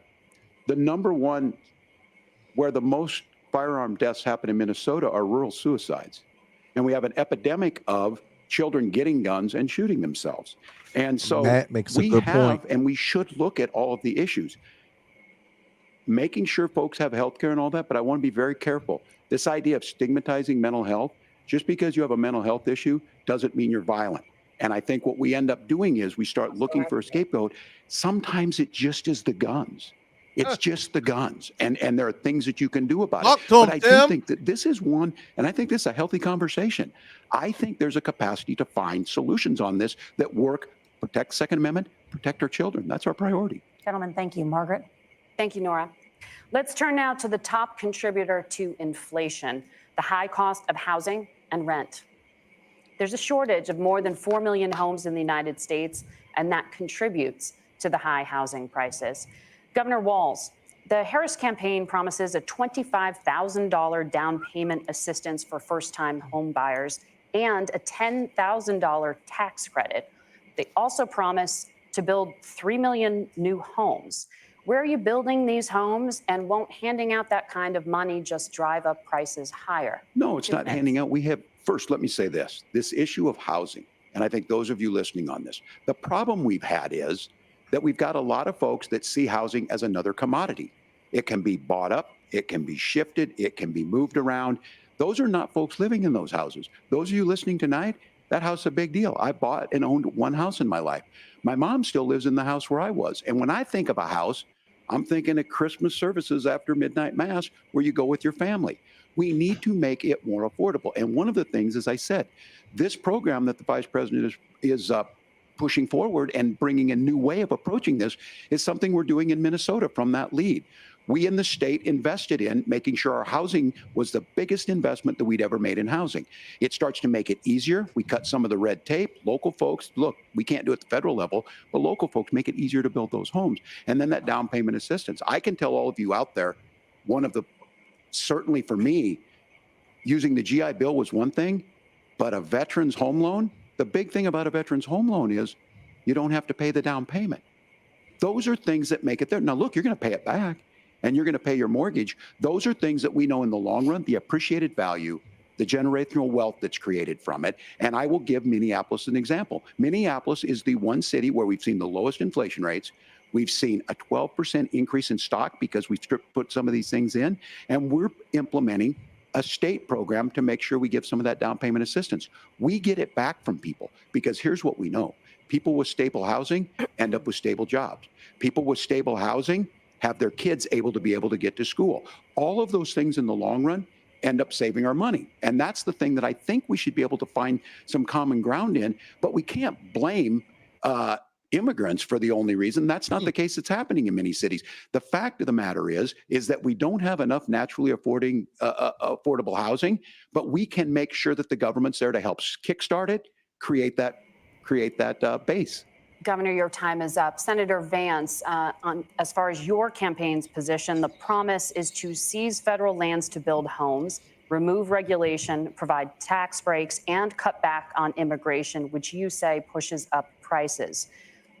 Where are you going to build all the new homes you're promising? And what part of any of this plan will provide immediate relief? You have 2 minutes. Well, first of all, Tim just said something that I agree with. We don't want to blame immigrants for higher housing prices, but we do want to blame Kamala Harris for letting in millions of illegal aliens into this country, which does drive up costs, Tim.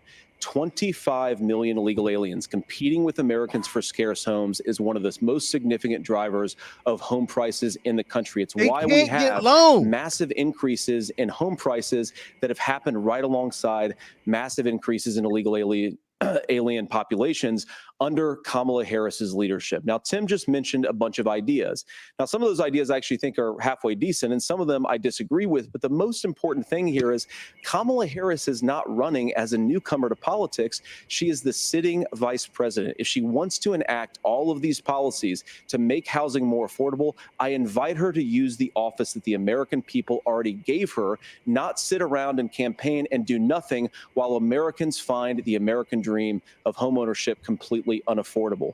Now, you asked, Margaret, what would immediately change the equation for American citizens if you lower energy prices? As Donald Trump says, drill, baby, drill. One of the biggest drivers of housing costs, aside from illegal immigration, is, think about it. If a truck driver is paying 40% more for diesel, then the lumber he's delivering to the job site to build the house is also going to become a lot more expensive. If we open up American energy, you will get immediate pricing relief for American citizens, not, by the way, just in housing, but in a whole host of other economic goods too.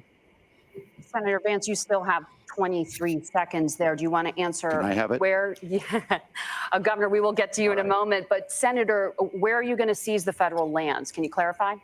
Well, we have a lot of federal lands that aren't being used for anything. They're not being used for national park. They're not being used, and they could be places where we build a lot of housing. And I do think that we should be opening up building in this country. We have a lot of land that could be used. We have a lot of Americans that need homes. We should be kicking out illegal immigrants who are competing for those homes, and we should be building more homes for the American citizens who deserve to be here. Senator, your time is up.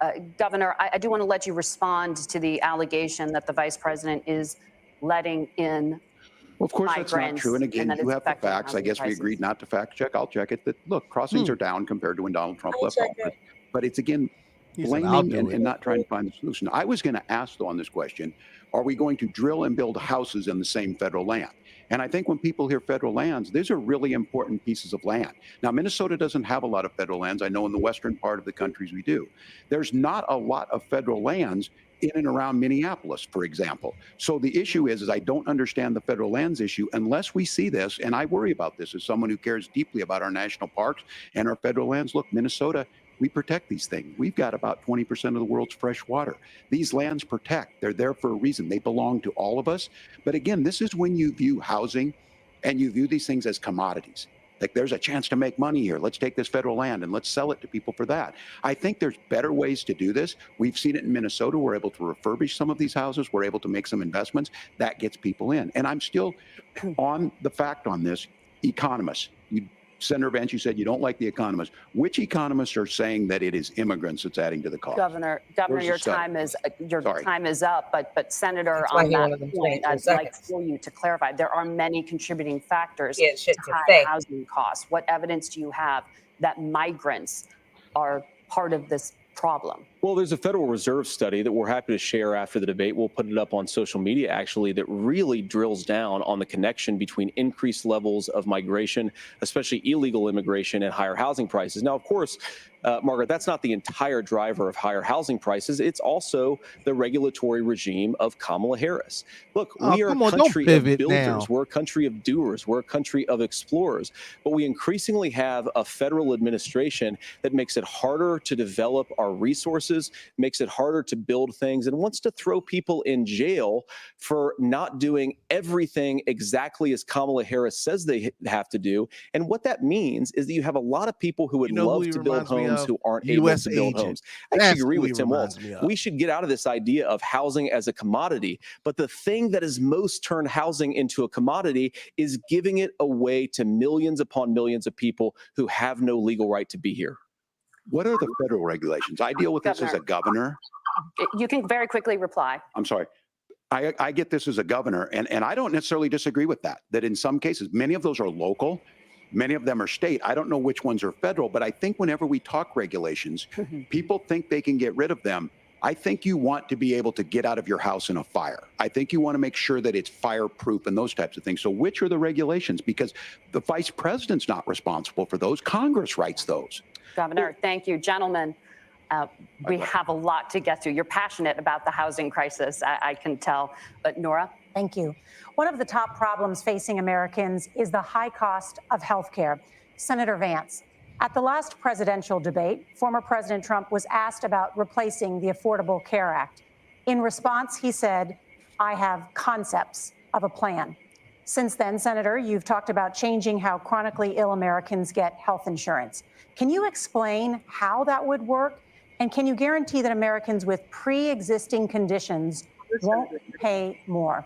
I'll give you 2 minutes. Well, of course, we're going to cover Americans with pre-existing conditions. In fact, a lot of my family members have gotten health care.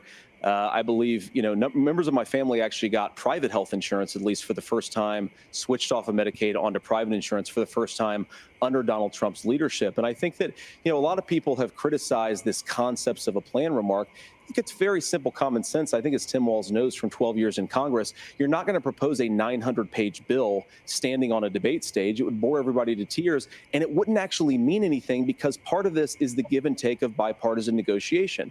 Now, when Donald Trump was actually president, and again, he has a record to be proud of, prescription drugs fell in 2018 for the first time in a very long time. Under Kamala Harris's leadership, prescription drugs are up about 7%. Under Donald Trump's entire 4 years, they were up about 1.5%. He introduced pricing transparency. Think about healthcare. You go into a hospital, you try to buy something, and nobody knows what it actually costs. That price transparency will actually give American consumers a little bit more choice and will also drive down costs. And we talked about, the reinsurance regulations is what I was talking about. Look, Donald Trump has said that if we allow states to experiment a little bit on how to cover both the chronically ill, but the non-chronically ill, it's not just a plan. He actually implemented some of these regulations when he was president of the United States. And I think you can make a really good argument that it salvaged Obamacare, which was doing disastrously until Donald Trump came along. What? I think this is an important point about President Trump. Of course, you don't have to agree with everything that President Trump has ever said or ever done. But when Obamacare was crushing under the weight of its own regulatory burden and healthcare costs, Donald Trump could have destroyed the program. Instead, he worked in a bipartisan way to ensure that Americans had access to affordable care. It's not perfect, of course, and there's so much more that we can do. But I think that Donald Trump has earned the right to put in place some better healthcare policies. He's earned it because he did it successfully the first time. Governor? All right, here's where being an old guy gives you some history. I was there at the creation of the ACA. And the reason it was so important is I come from a major healthcare state, home of the Mayo Clinic, home to Medical Alley, 3M, Medtronic, all of those. We understand healthcare. It's why we're ranked first on affordability and accessibility and quality of healthcare.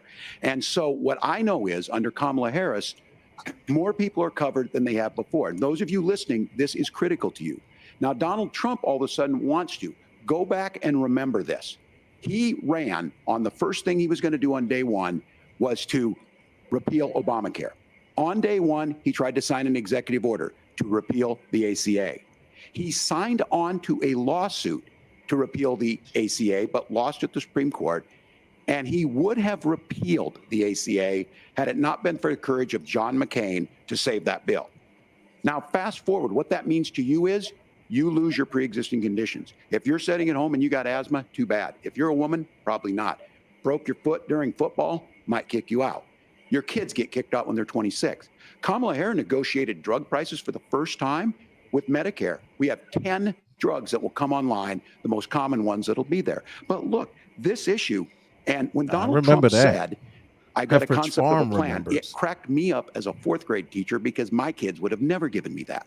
But what Senator Vance just explained might be worse than a concept, because what he explained is pre-Obamacare. And I'll make this as simple as possible because I have done this for a long time. What they're saying is, if you're healthy, why should you be paying more? So what they're going to do is let insurance companies pick who they insure, because guess what happens? You pay your premium, it's not much. They figure they're not going to have to pay out to you. But those of you a little older, gray, got cancer, you're going to get kicked out of it. That's why the system didn't work. Kamala Harris will protect and enhance the ACA.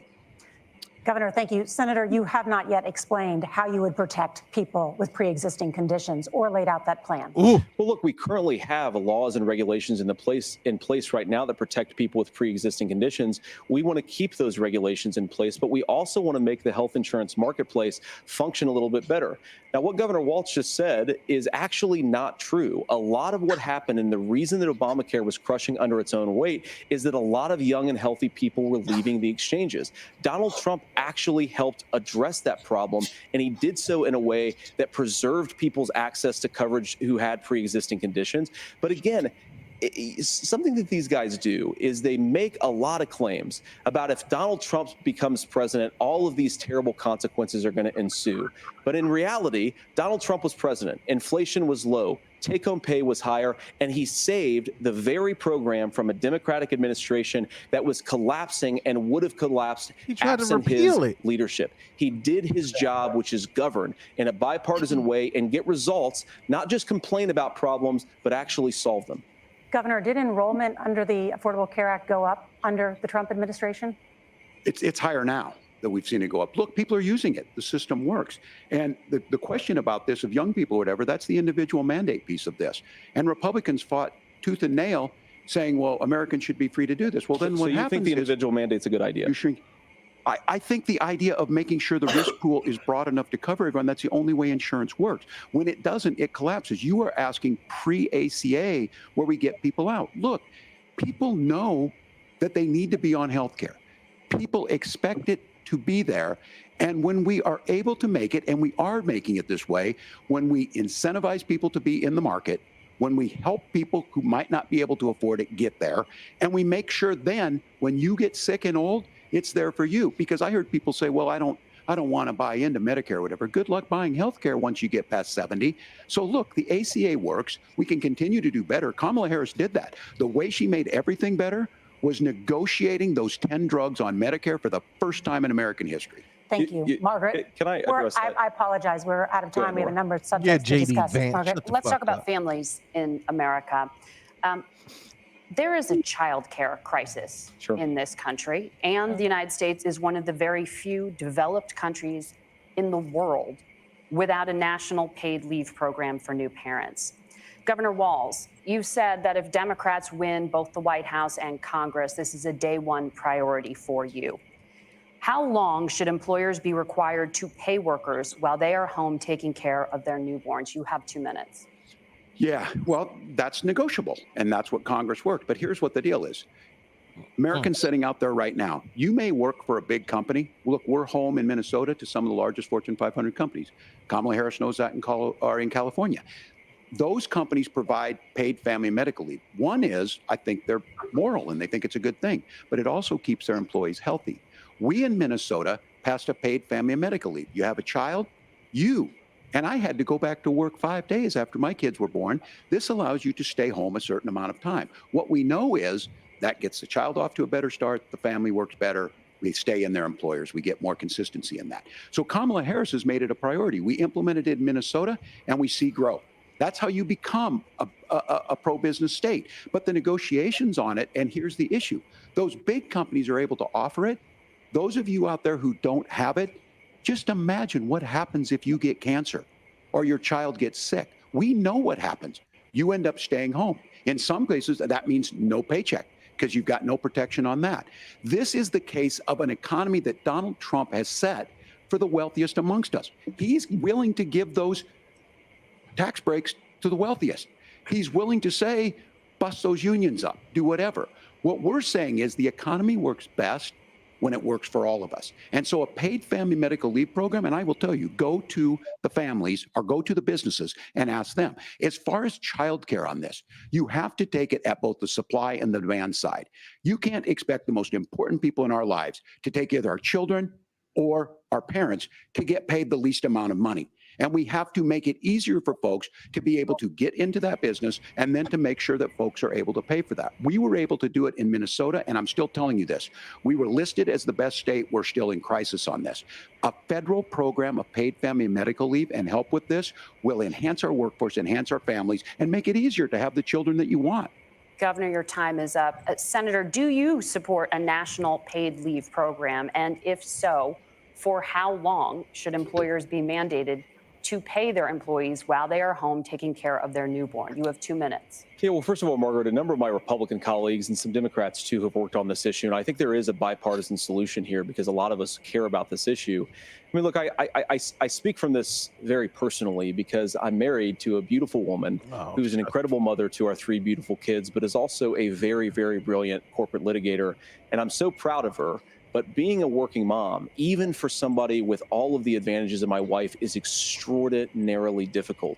And it's not just difficult from a policy perspective. She actually had access to paid family leave because she worked for a bigger company. But the cultural pressure on young families and especially young women, I think makes it really hard for people to choose the family model they want. A lot of young women would like to go back to work immediately. Some would like to spend a little time home with the kids. Some would like to spend longer at home with the kids. We should have a family care model that makes choice possible. And I think this is a very important substantive difference between Donald Trump and Kamala Harris's approach.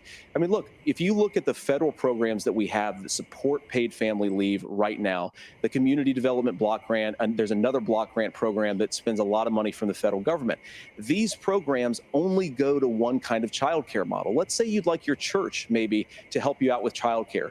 Maybe you live in a rural area or an urban area and you'd like to get together with families in your neighborhood to provide childcare in the way that makes the most sense. You don't get access to any of these federal monies. We want to promote choice in how we deliver family care and how we promote childcare because, look, it is unacceptable. And, you know, of course, Tim and I have been on the campaign trail a lot the past 7 or 8 weeks. And one of the biggest complaints I hear from young families is people who feel like they don't have options, like they're choosing between going to work or taking care for their kids. That is an incredible burden to put on American families. We're the only country that does it. I think we could do a heck of a lot better. Senator, thank you. You have also said, Senator Vance, many things about the American family. The Federal Reserve says parents will spend nearly as much on childcare as they do on housing each month. So I want to get your thoughts on this. President Trump recently said, as much as childcare is talked about as being expensive, it's relatively speaking not very expensive compared to the kinds of numbers we'll be taking in. Is President Trump committed to the $5,000 per child tax credit that you have described? You have 1 minute. Well, what President Trump said, Margaret, I just want to defend my running mate here a little bit, is that we're going to be taking in a lot of money by penalizing companies for shipping jobs overseas and penalizing countries who employ slave laborers and then ship their products back into our country and undercut the wages of American workers. It's the heart of the Donald Trump economic plan. Cut taxes for American workers and American families, cut taxes for businesses that are hiring and building companies in the United States of America, but penalize companies and countries that are shipping jobs overseas. That's the heart of the economic proposal. And I think what President Trump is saying is that when we bring in this additional revenue with higher economic growth, we're going to be able to provide paid family leave, childcare options that are viable and workable for a lot of American families. Can you clarify how that will solve the child care shortage? Well, because as Tim said, a lot of the child care shortage is we just don't have enough resources going into the multiple people who could be providing family care options. And we're going to have to, unfortunately, look, we're going to have to spend more money. We're going to have to induce more people to want to provide child care options for American families, because the reason it's so expensive right now is because you've got way too few people providing this very essential service. Thank you, Senator.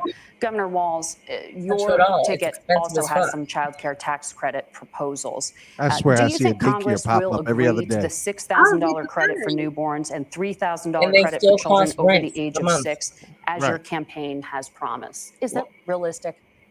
Well, if these members of Congress are listening to anybody, I can tell you, and this is the biggest issue. Everybody listening tonight knows. I mean, I'm sure they were shocked to hear it's not that expensive. And let's be clear, whether it's $5,000 or $6,000, that pays you about 3 or 4 months.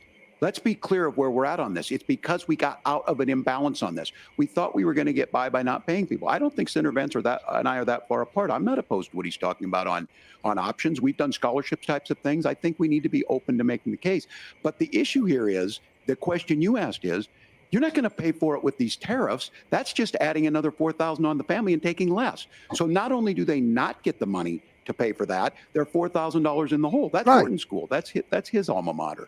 And so I think the issue here is, if those members of Congress, I can't believe they're not. When I go to businesses, sure, they'll talk about taxes sometime, but they will lead with childcare and they will lead with housing, because we know the problem is, especially in a state like Minnesota, we need more workers because our economy is growing, but we need the workforce. Governor, thank you. We need to move on. Nora? Let's talk about the state of democracy, the top issue for Americans after the economy and inflation. After the 2020 election, President Trump's campaign and others filed 62 lawsuits contesting the results. Judges, including those appointed by President Trump and other Republican presidents, looked at the evidence and said there was no widespread fraud. The governors of every state in the nation, Republicans and Democrats, certified the 2020 election results and sent a legal slate of electors to Congress for January 6th. Senator Vance, you have said you would not have certified the last presidential election and would have asked the states to submit alternative electors. That has been called unconstitutional and illegal. Would you again seek to challenge this year's election results, even if every governor certifies the results? I'll give you 2 minutes. Well, Nora, first of all, I think that we're focused on the future. We need to figure out how to solve the inflation crisis caused by Kamala Harris's policies, make housing affordable, make groceries affordable, and that's what we're focused on. But I want to answer your question because you did ask it. Look, what President Trump has said is that there were problems in 2020, and my own belief is that we should fight about those issues, debate those issues peacefully in the public square, and that's all I've said, and that's all that Donald Trump has said. Remember, he said that on January the 6th, the protesters ought to protest peacefully. And on January the 20th, what happened? Joe Biden became the president. Donald Trump left the White House. And now, of course, unfortunately, we have all of the negative policies that have come from the Harris-Biden administration. I believe that we actually do have a threat to democracy in this country, but unfortunately, it's not the threat to democracy that Kamala Harris and Tim Walz want to talk about. It is the threat of censorship. It's Americans casting aside lifelong friendships because of disagreements over politics. It's big technology companies silencing their fellow citizens. And it's Kamala Harris saying that rather than debate and persuade her fellow Americans, she'd like to censor people who engage in misinformation. I think that is a much bigger threat to democracy than anything that we've seen in this country in the last 4 years, in the last 40 years. Now, I'm really proud, especially given that I was raised by two lifelong blue-collar Democrats, to have the endorsement of Bobby Kennedy Jr. and Tulsi Gabbard, lifelong leaders in the Democratic coalition. And of course, they don't agree with me and Donald Trump on every issue. We don't have to agree on every issue, but we're united behind a basic American First Amendment principle that we ought to debate our differences. We ought to argue about them. We ought to try to persuade our fellow Americans. Kamala Harris is engaged in censorship at an industrial scale. She did it during COVID. She's done it over a number of other issues. And that, to me, is a much bigger threat to democracy than what Donald Trump said when he said that protesters should peacefully protest on January the 6th. Governor? Well, I've enjoyed tonight's debate, and I think there was a lot of commonality here. And I'm sympathetic to misspeaking on things, and I think I might have with the senator. Me too, man. There's one though. This one is troubling to me, and I say that because I think we need to tell the story. Donald Trump refused to acknowledge this, and the fact is that I don't think we can be the frog in the pot and let the boiling water go up. He was very clear. I mean, he lost this election, and he said he did.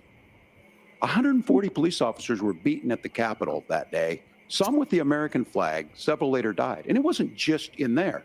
In Minnesota, a group gathered on the state capitol grounds in St. Paul, and said, we're marching to the governor's residence and there may be casualties. The only person there was my son and his dog, who was rushed out crying by state police. That issue, and Mike Pence standing there as they were chanting, hang Mike Pence.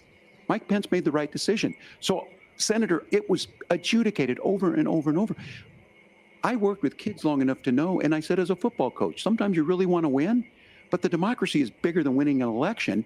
You shake hands, and then you try and do everything you can to help the other side win. That's what was at stake here. Now, the thing I'm most concerned about is the idea that imprisoning your political opponents, already laying the groundwork for people not accepting this. And a president's words matter. A president's words matter. People hear that. So I think this issue of settling our differences at the ballot box, shaking hands when we lose, being honest about it, but to deny what happened on January 6th, the first time in American history that a president or anyone tried to overturn a fair election and the peaceful transfer of power. And here we are 4 years later in the same boat. I will tell you this, that when this is over, we need to shake hands this election, and the winner needs to be the winner. This has got to stop. It's tearing our country apart. Margaret? Senator Vance, did you want to respond to that? Yeah, well, look, Tim, first of all, it's really rich for Democratic leaders to say that Donald Trump is a unique threat to democracy when he peacefully gave over power on January the 20th, as we have done for 250 years in this country. We are going to shake hands after this debate and after this election. Of course, I hope that we win, and I think we're going to win. But if Tim Walz is the next vice president, he'll have my prayers, he'll have my best wishes, and he'll have my help whenever he wants it. But we have to remember that for years in this country, Democrats protested the results of elections. Hillary Clinton in 2016 said that Donald Trump had the election stolen by Vladimir Putin because the Russians bought like $500,000 worth of Facebook ads. This has been going on for a long time. And if we want to say that we need to respect the results of the election, I'm on board. But if we want to say that Tim Walz, this is just a problem that Republicans have had, I don't buy that. Just be my algorithm. Governor. January 6th was not Facebook ads. And I think a revisionist history on this. Look, I don't understand how we got to this point. But the issue was that happened. Donald Trump can do it. And all of us say there's no place for this. It has massive repercussions. This idea that there's censorship to stop people from threatening to kill someone, threatening to do something, that's not censorship. Censorship is book banning. We've seen that. We've seen that brought up. I just think for everyone tonight, and I'm going to thank Senator Vance, I think this is the conversation they want to hear. And I think there's a lot of agreement, but this is one that we are miles apart on. This was a threat to our democracy in a way that we had not seen. And it manifested itself because of Donald Trump's inability to say. He is still saying he didn't lose the election. I would just ask that. Did he lose the 2020 election? Tim, I'm focused on the future. Did Kamala Harris stop Americans from speaking their mind in the wake of the 2020 COVID situation? That is a damning non-answer. It's a damning non-answer. Talk about censorship. Obviously, Donald Trump and I think that there were problems in 2020. We've talked about it. I'm happy to talk about it further.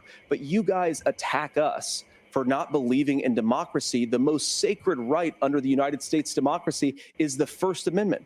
You yourself have said there's no First Amendment right to misinformation. Kamala Harris wants to use the power of government and big tech to silence people from speaking their minds. That is a threat to democracy that will long outlive this present political moment. I would like Democrats and Republicans to both reject censorship. Let's persuade one another. Let's argue about ideas, and then let's come together afterwards. You can't yell fire in a crowded theater.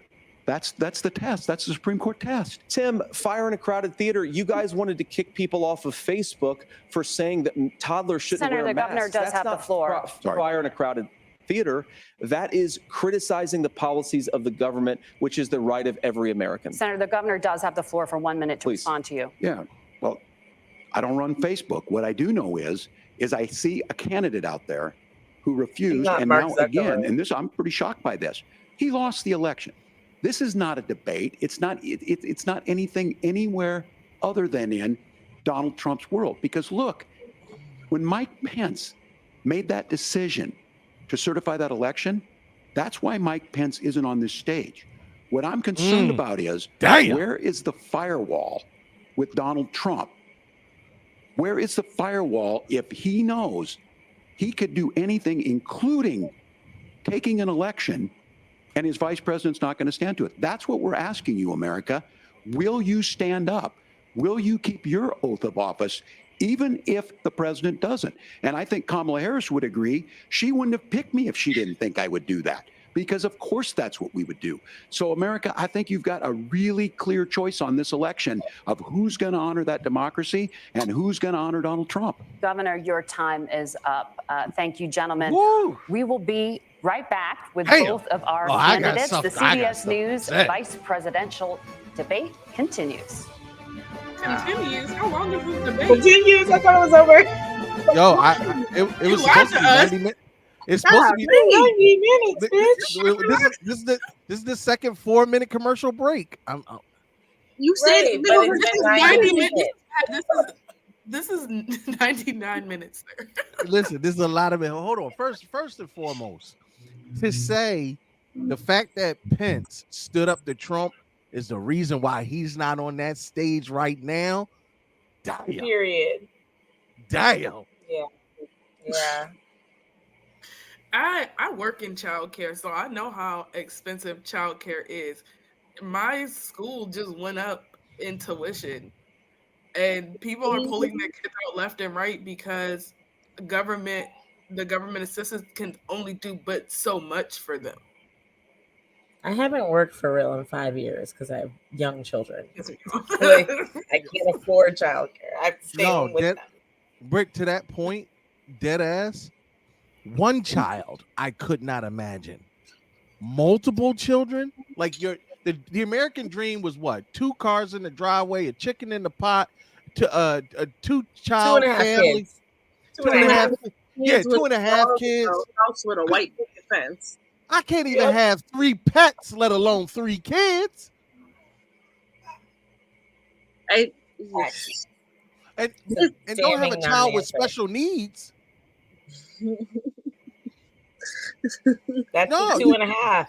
It's work. He has 3 kids by himself, baby. Like, we almost got kicked out of daycare because of like his behavioral issues. And thank goodness I live in a place where we have good resources. He did before and after care, and he was able to go to a special needs preschool specifically tailored to his needs. But like, I know so many other special needs moms where like they just go from school to school, from daycare to daycare, because they're not equipped to handle these. But to say that like there's no daycare options is crazy. Wild. I can't go 5 blocks without hitting school. There's no affordable daycare options, is what he should have said. But here's what I want to say. At no point does any of this help me, average Joe citizen with no kids. I hear tax breaks for families. I hear housing support for families. I hear a lot for families. All that fucking means is I'm going to spend more in taxes because I chose not to have kids. Where's my tax break for not fucking? Where's my tax break for no? Where's my tax break for pulling out? Listen, just because y'all wanted to bring new life into this world, I couldn't afford them little motherfuckers. I think I'm the nigga that need the tax break. I need help. I think in the time that you were born, you probably could have. Well, guess what? I chose not to.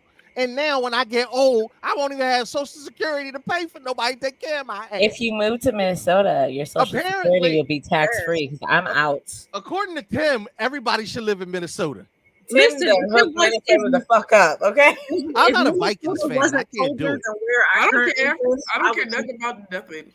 I'm just saying, I love what Tim is saying, and that's all well and good, but a lot of this leans towards families with children. But that's not like that's how it's always been. Like, but that, again, so then why should I get excited about any of this shit?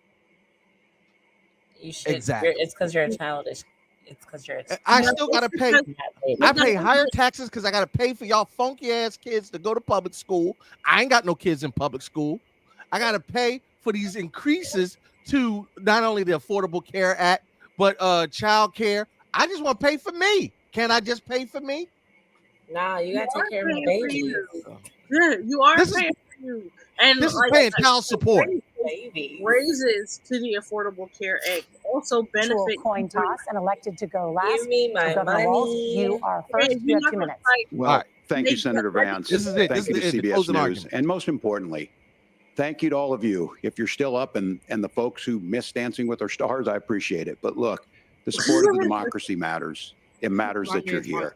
And I'm as surprised as anybody of this coalition that Kamala Harris has built, from Bernie Sanders to Dick Cheney to Taylor Swift, and a whole bunch of folks in between there. And they don't all agree on everything, but they are truly optimistic people. They believe in a positive future of this country and one where our politics can be better than it is. And I have to tell you, that better than it is the sense of optimism that there can be an opportunity economy that works for everyone, not just to get by, but to get ahead. And the idea that freedom really means something. Not the freedom of government to be in your bedroom or exam room, but the freedom for you to make choices about yourself. Now, look, we all know who Donald Trump is. He's told us, and as Maya Angelou said, believe him when he told you that. His first inaugural address talked about American carnage. And then he spent 4 years trying to maybe do that. Senator Vance tonight made it clear he will stand with Donald Trump's agenda. He will continue to push down that road. Excuse me. Kamala Harris gives us a different option. Now, I'll have to tell you, I'm going to be careful about the quotes, but there's one that Senator Vance said that does resonate with me. He said, Donald Trump makes the people I care about afraid. A lot of America feels that way. We don't need to be afraid. Franklin Roosevelt was right. All we have to fear is fear itself. Kamala Harris is bringing us a new way forward. She's bringing us a politics of joy. She's bringing real solutions for the middle class, and she's centering you at the heart of that. All the while asking everyone, join this movement, make your voices heard. Let's look for a new day where everybody gets that opportunity and everybody gets a chance to thrive. I humbly ask for your vote on November 5th for Kamala Harris. Governor Walz, thank you. Senator Vance, your closing statement. Well, I want to thank Governor Walz, you folks at CBS, and of course the American people for tuning in this evening. And one of the issues we didn't talk about was energy. And I remember when I was being raised by my grandmother, when she didn't have enough money to turn on the heat some nights because Ohio gets pretty cold at night and because money was often very tight. And I believe, as a person who wants to be your next vice president, that we are a rich and prosperous enough country where every American, whether they're rich or poor, ought to be able to turn on their heat in the middle of a cold winter night. That's gotten more difficult thanks to Kamala Harris's energy policies. I believe that whether you're rich or poor, you ought to be able to afford a nice meal for your family. That's gotten harder because of Kamala Harris's policies. I believe that whether you're rich or poor, you ought to be able to afford to buy a house. You ought to be able to live in safe neighborhoods. You ought to not have your communities flooded with fentanyl. And that, too, has gotten harder with because of Kamala Harris's policies. Now, I've been in politics long enough to do what Kamala Harris does when she stands before the American people and says that on day one, she's going to work on all these challenges I just listed. She's been the vice president for 3.5 years. Day one was 1,400 days ago, and her policies have made these problems worse. Now, I believe that we have the most beautiful country in the world. I meet people on the campaign trail who can't afford food, but have the grace and generosity to ask me how I'm doing and to tell me they're praying for my family. What that has taught me is that we have the greatest country, the most beautiful country, the most incredible people anywhere in the world. But they're not going to be able to achieve their full dreams with the broken leadership that we have in Washington. They're not going to be able to live their American dream if we do the same thing that we've been doing for the last 3.5 years.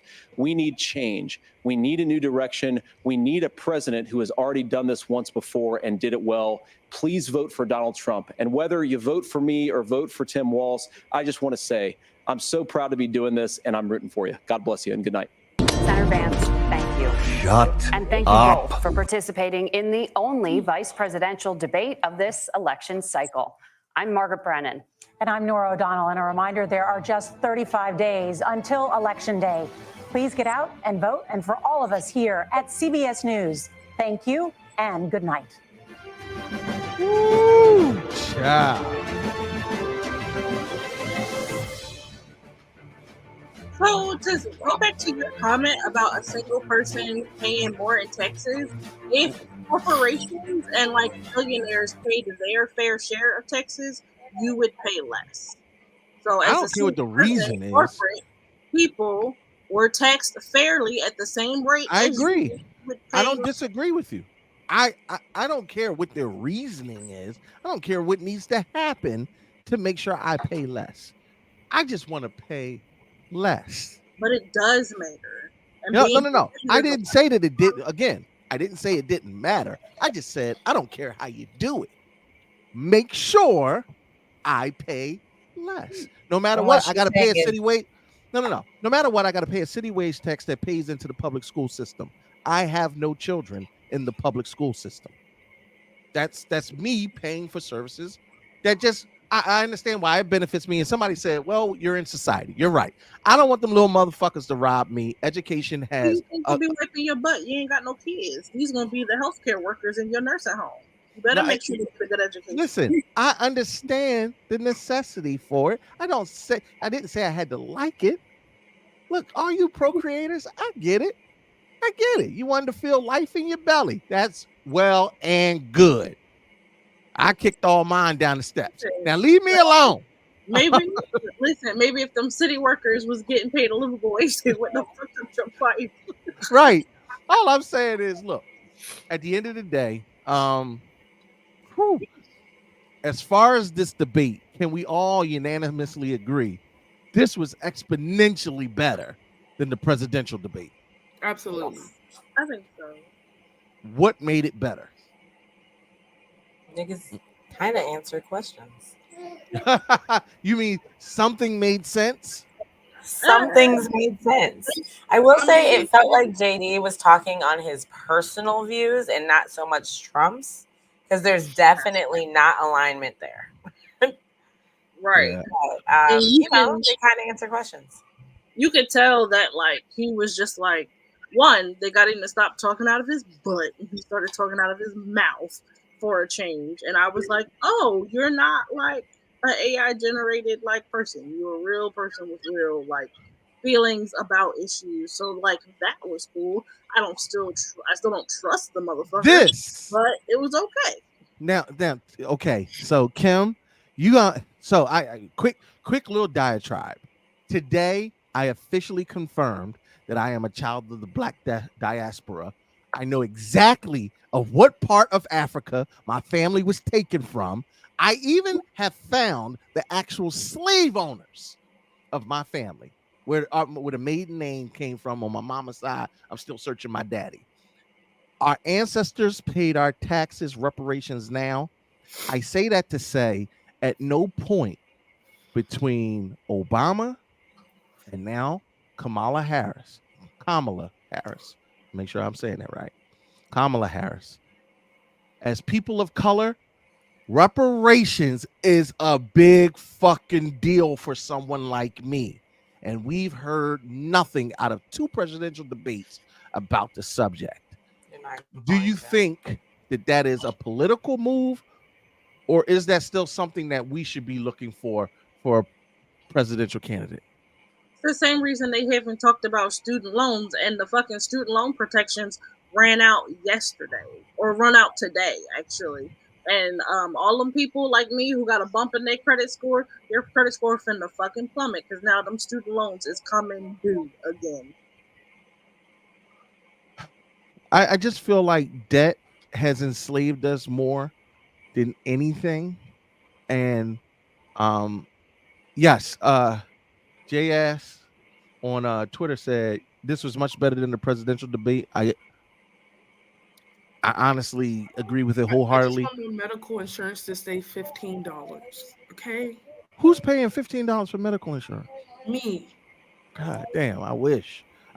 I pay almost $200+. And you don't go to the doctor. Why do you pay? You don't fucking use it. No, you know why? Because I work for Uncle Sam, and they have really they make him get insurance. I got to get real insurance. Now, mind you, I love that for y'all. My insurance like $350 or some shit like that. I work in the private sector. See, that's interesting between privately owned company insurance, federal. I mean, my federal insurance. I mean, of course, I use my insurance as a way to like get women to date me. I'm like, Steve Day, here's on. We get a piece. I mean, having said that though, because my son having autism, he is legally disabled. I only pay for myself, and my son gets Medicaid, which has been I can't explain to you like how big of a help that has been. Like when he first got diagnosed and they were demanding that I go see all these different specialists because he wouldn't eat, he wouldn't this, he wouldn't that.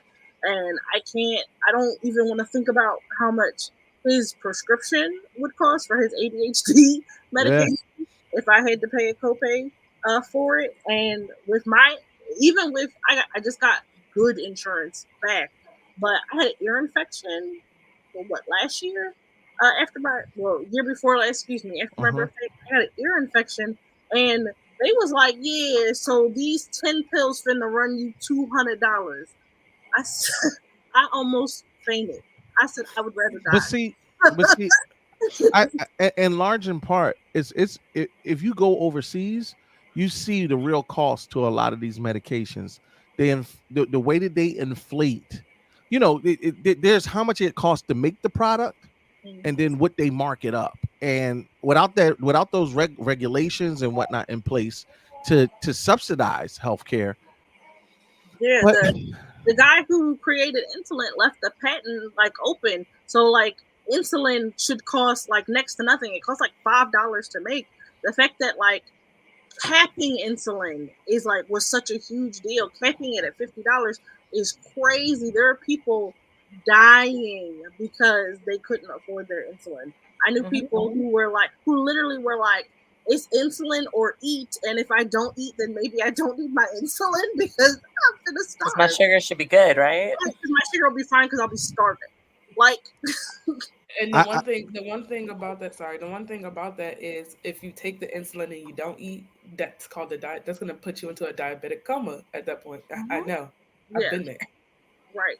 See, I think right now we're sitting at the precipice of the presidential election. A lot of the things that America as a whole are concerned about was addressed in this debate. A lot of the big questions. Social media has been booming with women's health rights, economic inflation, childcare spending, lowering the cost of food is one that I wish they would have talked a little bit more about how they were going to lower the cost of food, because as far as I can tell, the tariffs are going to add another 4,000. And the strike. You can't. I would say you can't talk about lowering the cost of food. We're in the middle of a dock worker strike. Exactly, we're fucked. Eggs going back up to $8. Baby, as somebody whose child, over 50% of his diet is fresh fruits and vegetables, my grocery stores are going to be out of fresh fruits and vegetables if this goes on for any extended period of time. I think they said they're losing $5 billion a day. And each one day of the strike causes a 5-day backup. And they are not trucking this stuff across the country. They are not shipping this stuff in trains across the country. I'm going to literally have to really look seriously at how I'm going to feed my special needs child who does not eat other things. Listen, thank God for the McDonald's dollar menu. See, my girl, our home girl and resident nurse, C Murder. Special shout out to her because she has reached the apex of her higher education, and she out here doing dope things, Black women in medical care. She says, mind you, it takes $15 to make Ozempic. And they charge you $935 for it. I just saw it online that you could buy it for $200 a week. So that's about a week. That's still $800 a month. Yeah, that's no. And that's for people who don't even have diabetes. That's just people who try to get skinny. So now Yeah, you're adding a supply and demand pressure, because everybody trying to lose weight, but that's not what. People who can't get their diabetic prescriptions filled because people are paying for it to lose weight. Jazz says, but fun fact, everything can be challenged, and a lot of the companies have to offer you alternatives as well as coupons, but nobody has the time for all that. Nobody's looking for it. Well, you have to do the work yourself, and there are places like Good RX that'll you download. Sure. They'll give you coupons and stuff like that. And then there's also it's called Hers, and there's one or two other of them where they will give you alternatives like generics that you can buy at a much cheaper cost as well. But you have to you got to do the legwork, because these big companies are not going to help you. They want you to pay $900. Like and Jazz LaFleur says, we've heard let the states decide as an answer to human rights before. It's never on the right side of history. Remember, Jim Crow wasn't in every state, but it was in enough states to have an impact. Segregation laws wasn't in every state. I mean, it's just, I agree with her. Whenever we start talking about, remember, it's called the United States of America. So universal human rights, the right to life. But at the end of the day, this Constitution that they love so dear, the right to what? Life, liberty, and the pursuit of happiness. I'm not talking about the religious or moral high ground of what constitutes life. But what I will say is the laws of this country state that until a child breaches out of that mother, it is not considered a life. What about the lives of our 30-something-year-old asses? I have the right to life. That's health insurance. That directly impacts my life. The pursuit of happiness, being able to make money and take care of myself and own a house. That's crazy. Liberty, the right to make my own choices, in family planning and stuff like that. These are, if you're going to tell me that these are the principles our country is based upon, and then you are letting states interfere with that, we're not united, and you don't give a shit about us. But we already knew that. I definitely do not believe of abortion as a remedy to I want to say this very carefully. I do not believe that abortion should be a regular part of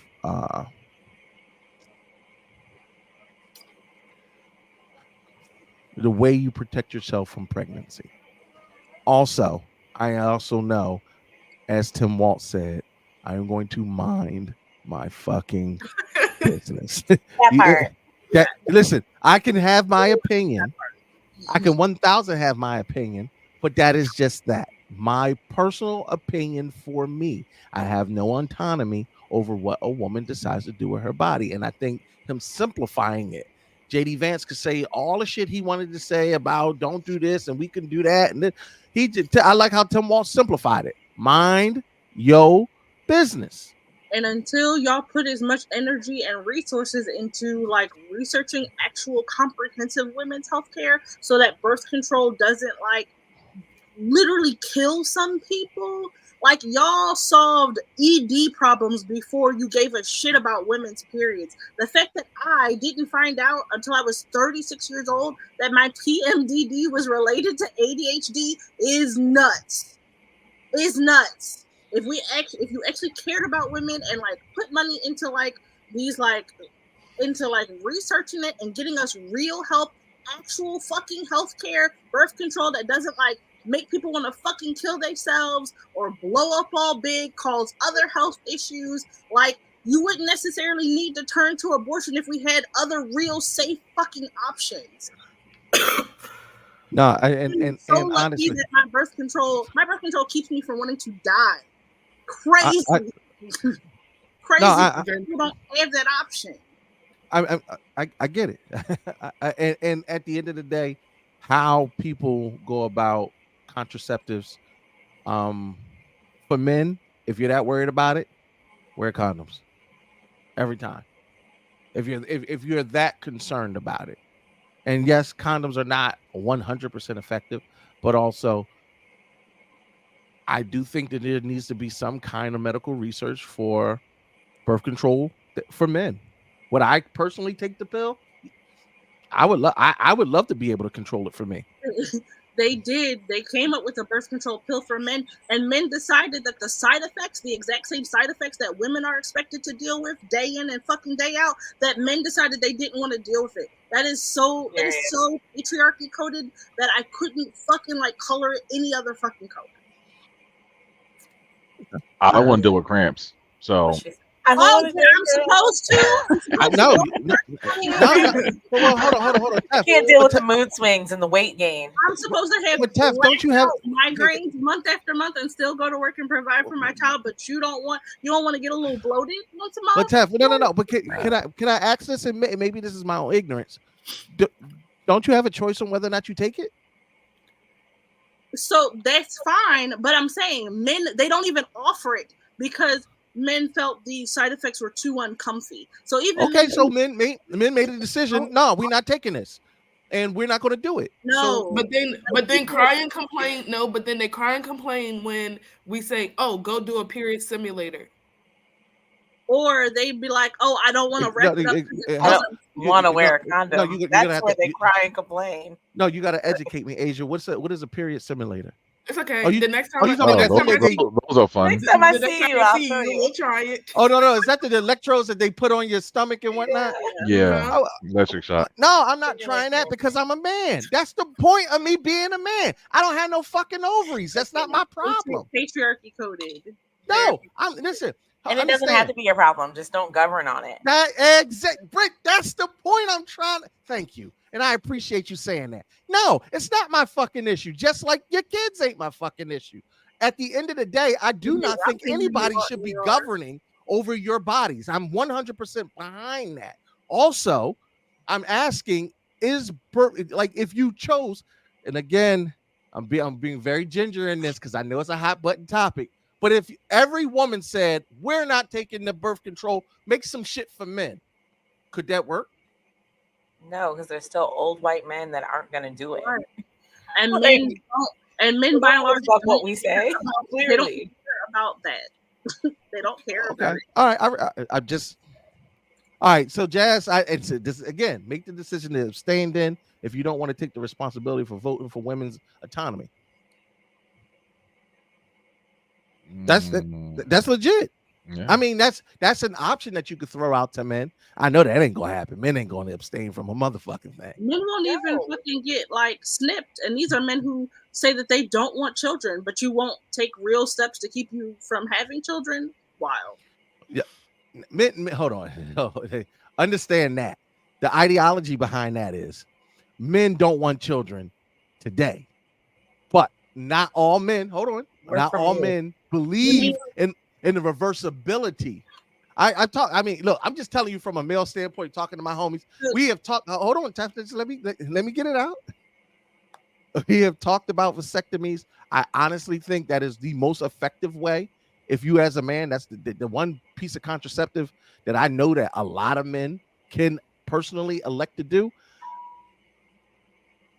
But a lot of men want the option to have kids later. Of course, we have the opportunity to have Cardi join our discussion. There you go. So you ain't getting all gained up on.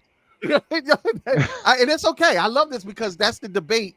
That's the conversation, because more men have to find a reason to care about this, because it's not going to be just women who's going to be voting on women's rights, right? If you don't want to get the reversibility, you can always get your sperm harvested and then go through IVF. But also, vasectomy can be reversed. So that's my question to y'all. For the larger part of a male populace who, honestly, women's rights are not their main concern. How do outside of just having good, the human decency to give a fuck, but for those who don't, why is it important to them? And how do we get them to understand the importance of this issue? I mean, honestly, if you don't give a fuck about women, then there's not really a lot we can say. Not saying you don't give a fuck about women, but you don't give a fuck about this issue. No, but like you don't though. Like if you don't respect women, if you don't care about women, like the women in your like, it shouldn't take something happening to a woman in your life for a thing to affect you, for you to want to care about like the people around you, like your fucking like community. Like, and if you don't care about women in general, if you're like, oh well, that's not my fucking problem, that's a really hard fucking like argument to make. You have to want better for your community, for your country, like for everyone. Can I say something real quick? Because I think folks are forgetting that it's not we the people that made this decision. It's the Supreme Court justice that made the decision to reverse everything. So it's not like, hey, men didn't want this. No, there's people in power that didn't want this to happen because the birth rate for white women are extremely low, especially in the Midwest and they're Southern trying states. to save the white race.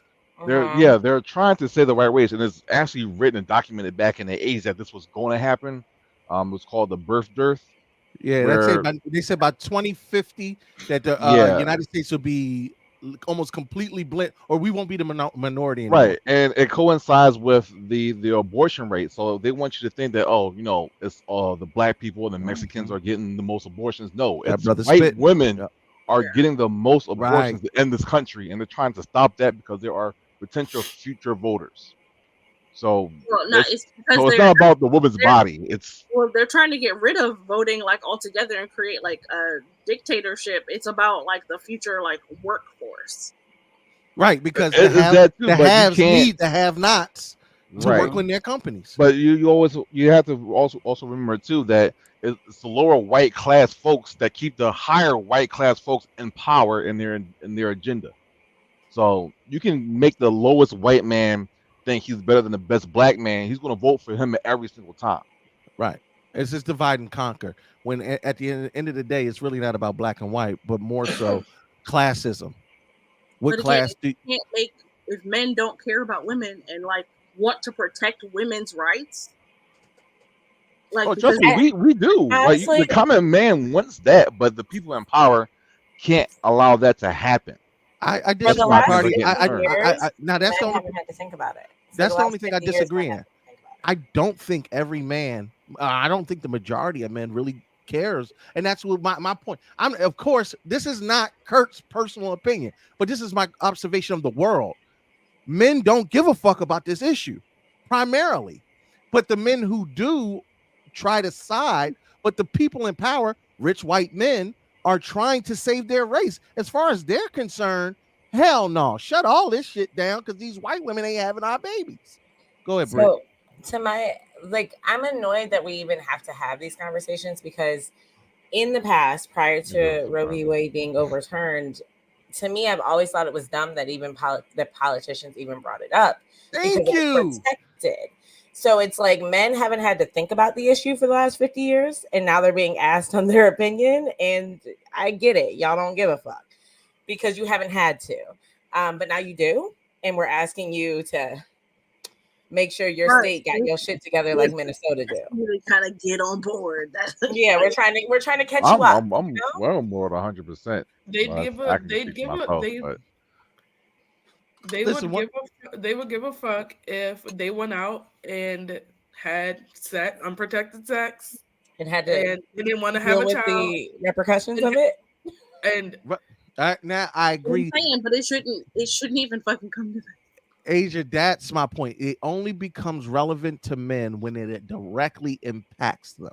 And that's all I'm saying respectfully. And I'm trying to say this as respectfully as possible because one of the reasons why this discussion needs to be had, Jazz just said black men need to be trying to save black women. We have the biggest birth mortality rate in the nation. I agree 100%. But this, in my opinion, humble opinion, when you say men, black men make up a very small percentage of the men who don't give a fuck. I already know going in, black women do not get the health care that they need, even when they legitimately have issues. I already know that because I'm black. More so because I'm black. I already know how hard it is for me to get the health care. So it's even worse for our women. For white men, they don't even see it. They don't even, because they don't have to deal with that level of oppression. You get what I mean? If they don't know, if they don't understand oppression, if they don't understand what it means to have their rights trampled on, because white men, they want to be oppressed so bad. That's my point. Here you have to get white men who don't understand oppression to understand the oppression of women. That ain't even in their fucking realm. No. Until you marry a black woman. Because the Bible says I own that woman. For example, Serena Williams, when she got pregnant and had birth complications. God damn. Her husband, which is white, was like, oh, she says she's in pain, and they ignored her, and she almost died. Serena Williams almost fucking died. He had to advocate for her. He had to advocate. Gina, he didn't know. I agree with that statement. Gina says black man can't and won't save us. No, I think we unified. If we stop the division between black men and black women, we can Can we please, for the love of God, and this is my last hot take as far as this conversation is concerned, we need our own black political party. We need our own black caucus. We need our own PAC. I mean, we do have a black caucus. Yeah, we do have a black congressional caucus. Yeah, we do. One that actually has teeth. That makes an impact. Power. Bring back Black Panthers. That's all I'm saying. So they need to be a white black caucus, because that's the only way that's happening in America. Okay. Or we just wait out. Be a caucus of butterscotch people. I wouldn't mind a person of color caucus where all of us get together, because I'm telling you right now, you put black, Latino, Asian, all the fucking indigenous Americans together, you put all the people of color together, I bet you we outnumber them. No, absolutely. I mean, that's why they're trying to protect their race, because they are commingling with us. So now we're all minorities out here. But it also comes down to money too. You really can't buy any type of political power without, money. So you can't lobby. You got no money. So that's why they're taking down. That hurts you as well. People of color have like some of the biggest spending power in this country. Excuse me. So like we could. That's true, but we're so divisive that we don't even look to further our own interests. So yeah, stop buying rims, niggas. You don't need them. All right, so to pivot, even though definitely the women's rights issue, I find it cringy that two white men had so much to say. Walt's just surmising it. Let women decide. Shut the fuck up. Mind your business. That really, to me, is the only answer to any of this. True. And I think Kamala Harris had the best response to this ever when she said, how many laws are on the book to govern men's reproductive rights? Donut. Absolutely zero. Makes no sense. How this is even a debate for men to be a part of is beyond me. But apparently it is now on the presidential world stage, and a big part of who's going to vote for who, because the Bible belters, the people who think they're taking the religious moral high ground, ultimately you're going to cause the death of a lot of individuals, white women, by the way, based on your faith. Yeah. Majority I also white find women. it really funny that they keep acting like Biden's presidential reign, for lack of a better word, is the same as what Kamala would do. Her job is to oversee Congress. Like, yes, she has say in things, but at the end of the day, that's not her presidency. Right.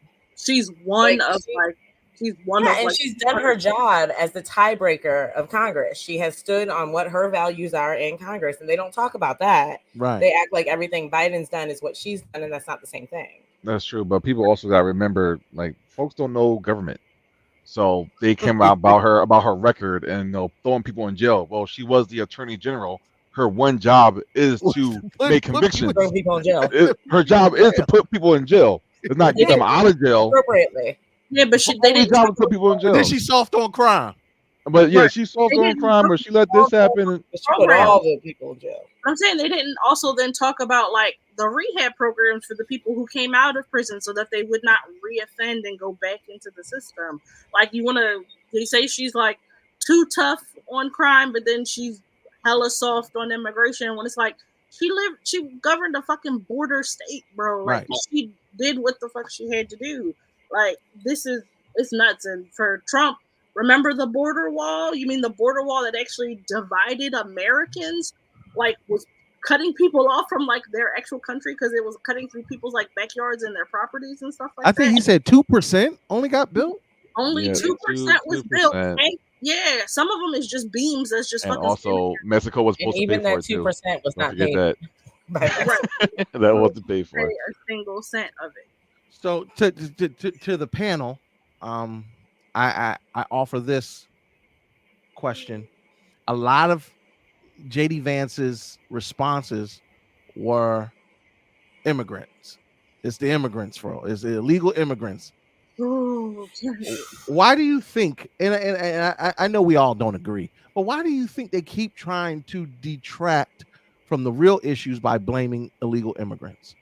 Because they want to blame other poor people to keep poor people distracted from keeping rich people fucking accountable. You know who the real immigrants who I want to see fucking deported? All these white immigrants who come over on fucking visas because they come from like well-off countries or whatever, who come over here for like school or work or whatever, let they fucking visas expire and you don't kick they fucking asses out of the country. Stay here. They're like white European fucking people over here and they visas expired and they just going about their lives. They're the ones who are like fucking taking jobs from people like me, not like people from South America who are fleeing conflict, who can't speak fucking English.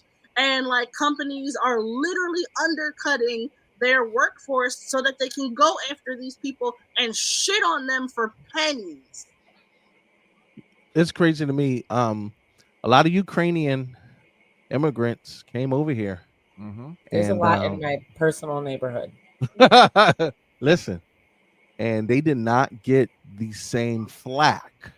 No, I remember when I remember back when they was deporting Haitians and Alien and it was it was put them motherfuckers back on the boat that they came on and kicked that shit back into the water.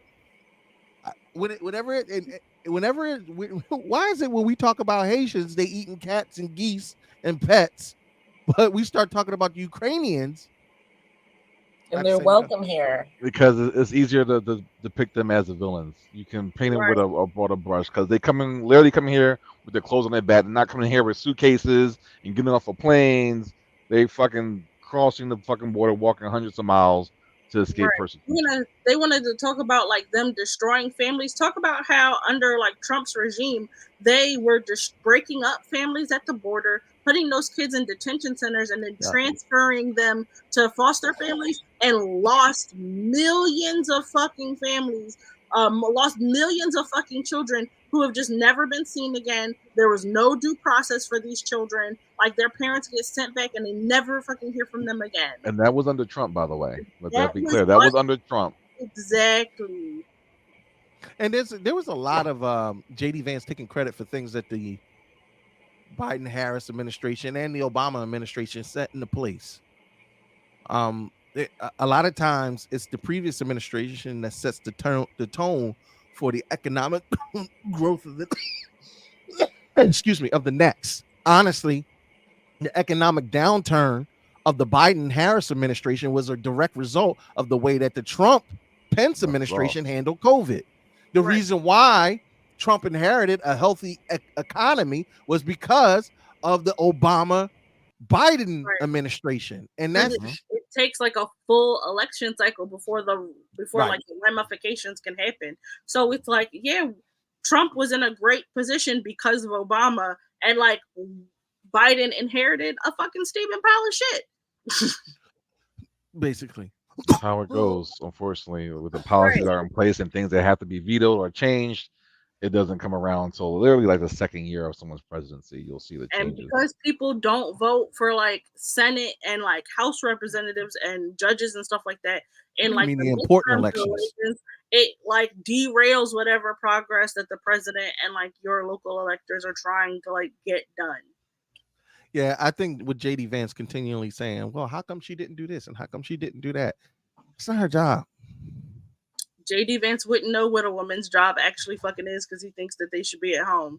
Barefoot or black and pregnant. jobs. Or black jobs. Overall, it's almost 11:30, and we have had a very healthy discussion on a lot of the things that we saw during this vice presidential debate. Is it disconcerting to you that this was more educational and illuminating than the actual president? I'd rather have Tim Walz as president than Kamala Harris personally. I think it's yeah, only because they're two legit politicians who've been seated in Congress, so they have that banter that we haven't seen since Obama, or Clinton, or Bush. Back and forth, yeah, because Trump just be wild. Yeah, I mean, once you see for 8 years of Trump just talking, spewing bullshit, seeing a regular ass politician looks like, oh, he's on a fucking pedestal. This is what real debate looked like. They committed each other. They pointed out, okay, you're right about this, but what about this? It wasn't just spewing hate or making dumb shit up right out of nowhere. So it wasn't a fucking circus. I feel like y'all are undercutting Kamala because like her debate against Trump, like he is 50% of that, and like she comes up there, she speaks out. She comes up there, she speaks. She did talk about the issues. She didn't maybe address them as fully head on because I feel like she was more interested in stating her policies for folks who did not watch like the DNC speeches. But like she did a good job in her debate. But like all people want to focus on is the fact that Trump went on stage and was the dumpster fire he fucking normally is. Exactly. And, like that's not fair to her. Well, it wasn't fair to the Ms. Clinton because when Hillary went against Trump, it was the same exact way. She had all her points, and she made the most sense. And of course, she won the popular vote, but unfortunately, she lost the electoral vote. Yeah. This is why they thought, hey, they cheated because technically it's fucking cheat. You don't win a popular vote, you should fucking lose. But that's either here or there. But Tef, your point. I mean this from the bottom of my fucking heart. Nothing impresses me about Kamala Harris as a presidential candidate at all.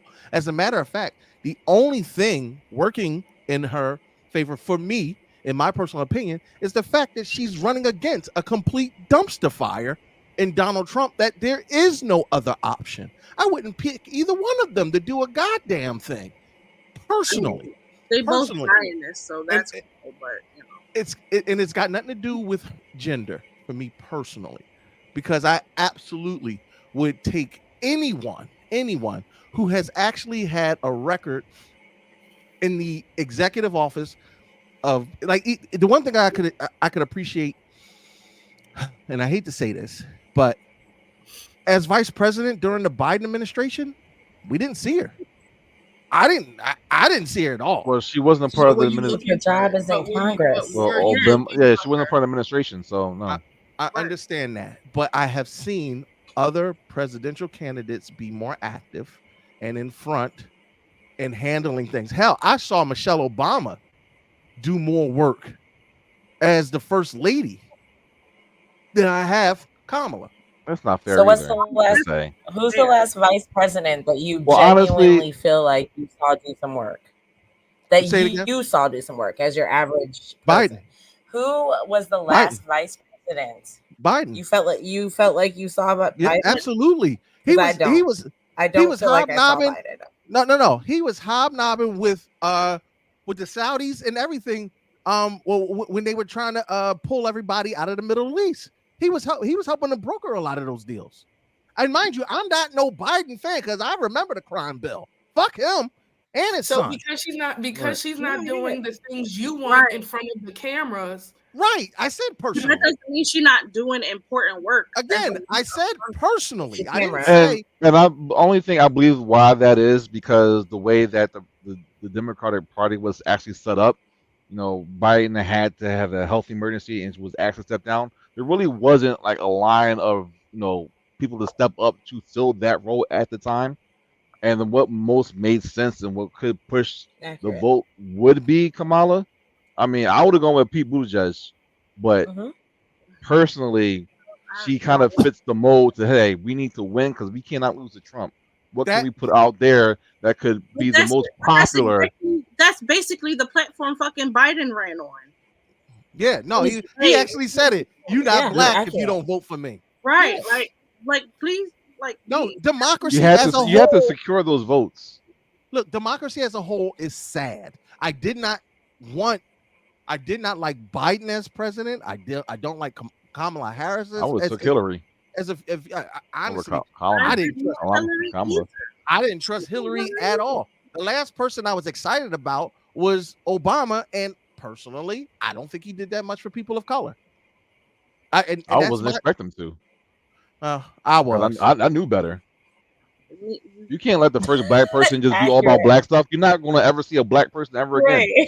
Right, that part. No, I understood that. That's like how I was having that conversation about her choosing Tim Walz. It's like she had to choose a white man. There was no other option. She could have chosen AOC. Two black people running on the ticket. Jasmine. I can't imagine it when I'm 60. The world wouldn't accept it. Yeah, when I'm 60, I so she had to choose a white person. Could you imagine if she'd have picked and AOC? To be honest, I would. Right. I would mean, I personally would have loved it, but nobody would have accepted it. She would have won the young people vote, but she would have lost in a lot of other areas. That's it. I loved Tim Walz when I found out that he made a Beyonce Day in Minnesota, and I was like, "Oh, okay." I was Team Tim when he did a Prince day in turn, like a whole like it made the whole shit purple. I said, you know what? Yep. I fucks with you. I'm telling you, I'm moving to Minnesota. My main takeaway is I'm moving to Minnesota.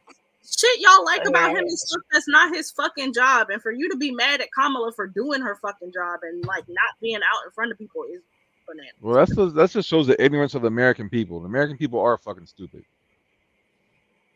I put it like this. Unlike many of you, these are my actual bosses. Like what I do for the U.S. government, I'm full removed from them. So I work directly with. I can't talk about. And technically, no, I can talk about it. You can't talk about it. I can talk about it. So Trump is coming for anyone that's not Team Trump.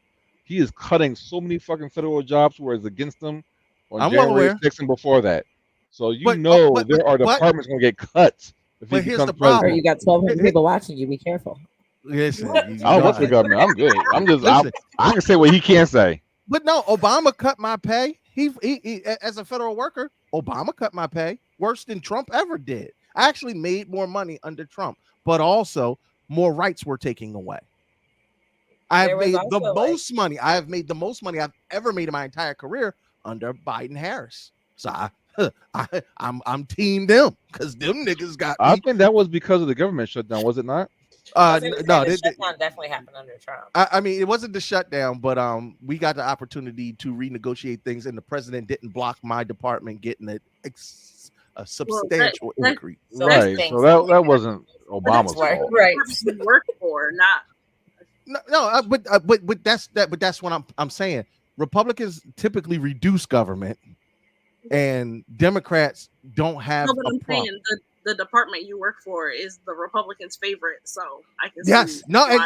So guess what? There's nothing but Republicans in my department. Trust me, I'm not worried about my job because they ain't cutting back from what I'm doing. And I'll just leave it at I work directly with the border, so I know who was actually at the border, and they not wrong. I'll leave it at that. I mean, it is what it is. But also, Crockett for vice president next go round. No, he's right. There's a whole bunch of people coming into the country that aren't vetted and who have criminal background histories. But as America as a whole, crime-wise, they still make up a very, very small percentage of all crimes in America. And that's always happened.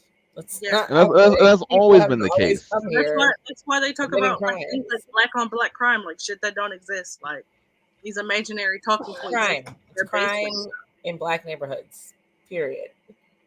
Crime in white neighborhoods. White people kill more white people than anybody else, but they don't phrase it that way. Jasmine said, how many are those federal jobs that work with poor and minority families? federally, there's a lot of departments that work with all kinds of subsidies. But remember, poor and minority families, once you say poor, that is the great majority. I mean, it's majority white when you say might as well poor. say state level. Yeah, that's gets on state level. Right. Yeah, that's what I was about to say, Cardi. That's not really a federal thing. That's a state level thing when you start talking about supporting poor and minorities within the state. There is federal oversight and federal subsidy to the states, but they really did y'all talk about that with Springfield? What? About Springfield reaching out to the oversight committee and asking for funds to accommodate the Haitians that were coming in? That's crazy. And they did this months before this cat and dog shit out. This was like earlier in the year. That hey, we're having an influx of Haitian immigrants, and we want to provide housing and better like schooling for these people coming in. And it went to the desk of some I forget which Republican desk it went to, but it got denied. No, it didn't get denied. It went to JD Vance. Vance. He saw it. He's from Ohio. Yeah, he saw it, and then he fucking spun it around to saying, "Oh, they're being overran," when that really wasn't the issue. Well, they try to take these little nuances and sensationalize that. Everything is about sensationalization right now. Like somebody probably bit one cat and it turned into all Haitians are eating cats. Man, that was all propaganda. Well, I get it. What it was, I read about it and I saw the picture. What it wasn't even in that town. It was like 2 towns over. They had this black kid holding up this goose. I don't know if y'all saw that picture, but the goose got hit by a car and the little black boy just picked it up to get it off of the road, and someone took it and ran to social media with it. He and about to go cook that bitch. That's what happened. But white people do that all the time with roadkill. White people eat more roadkill than anything. You go down south, that's their dinner. Taxidermy and things. No, but that's what I'm saying. Like that, you spin it, but I'm like, y'all. That's what y'all do. Y'all have some possum still. But see, stuff like that, in my opinion, is just more dumb shit that clouds real issues. Like, okay, they obviously they spun a story. People ran with it, and they talk more about that than the fact that no real policies were talked about from Trump's side of things. He has a concept of how to. A concept. Concept is AKA I don't have shit, by the way. Because if you had a concept or some type of framework, you would present it. JD Vance still couldn't come up with them plans. He still couldn't come up with shit. There's no plan. There is no plan. Well, Zena, I'm rolling with you to Barbados. I'm not sure. I forget passports while you can. I think the Dutch dual citizenship. is about to say I don't know if the Dutch still run that over there. St. Martin is where I'm going.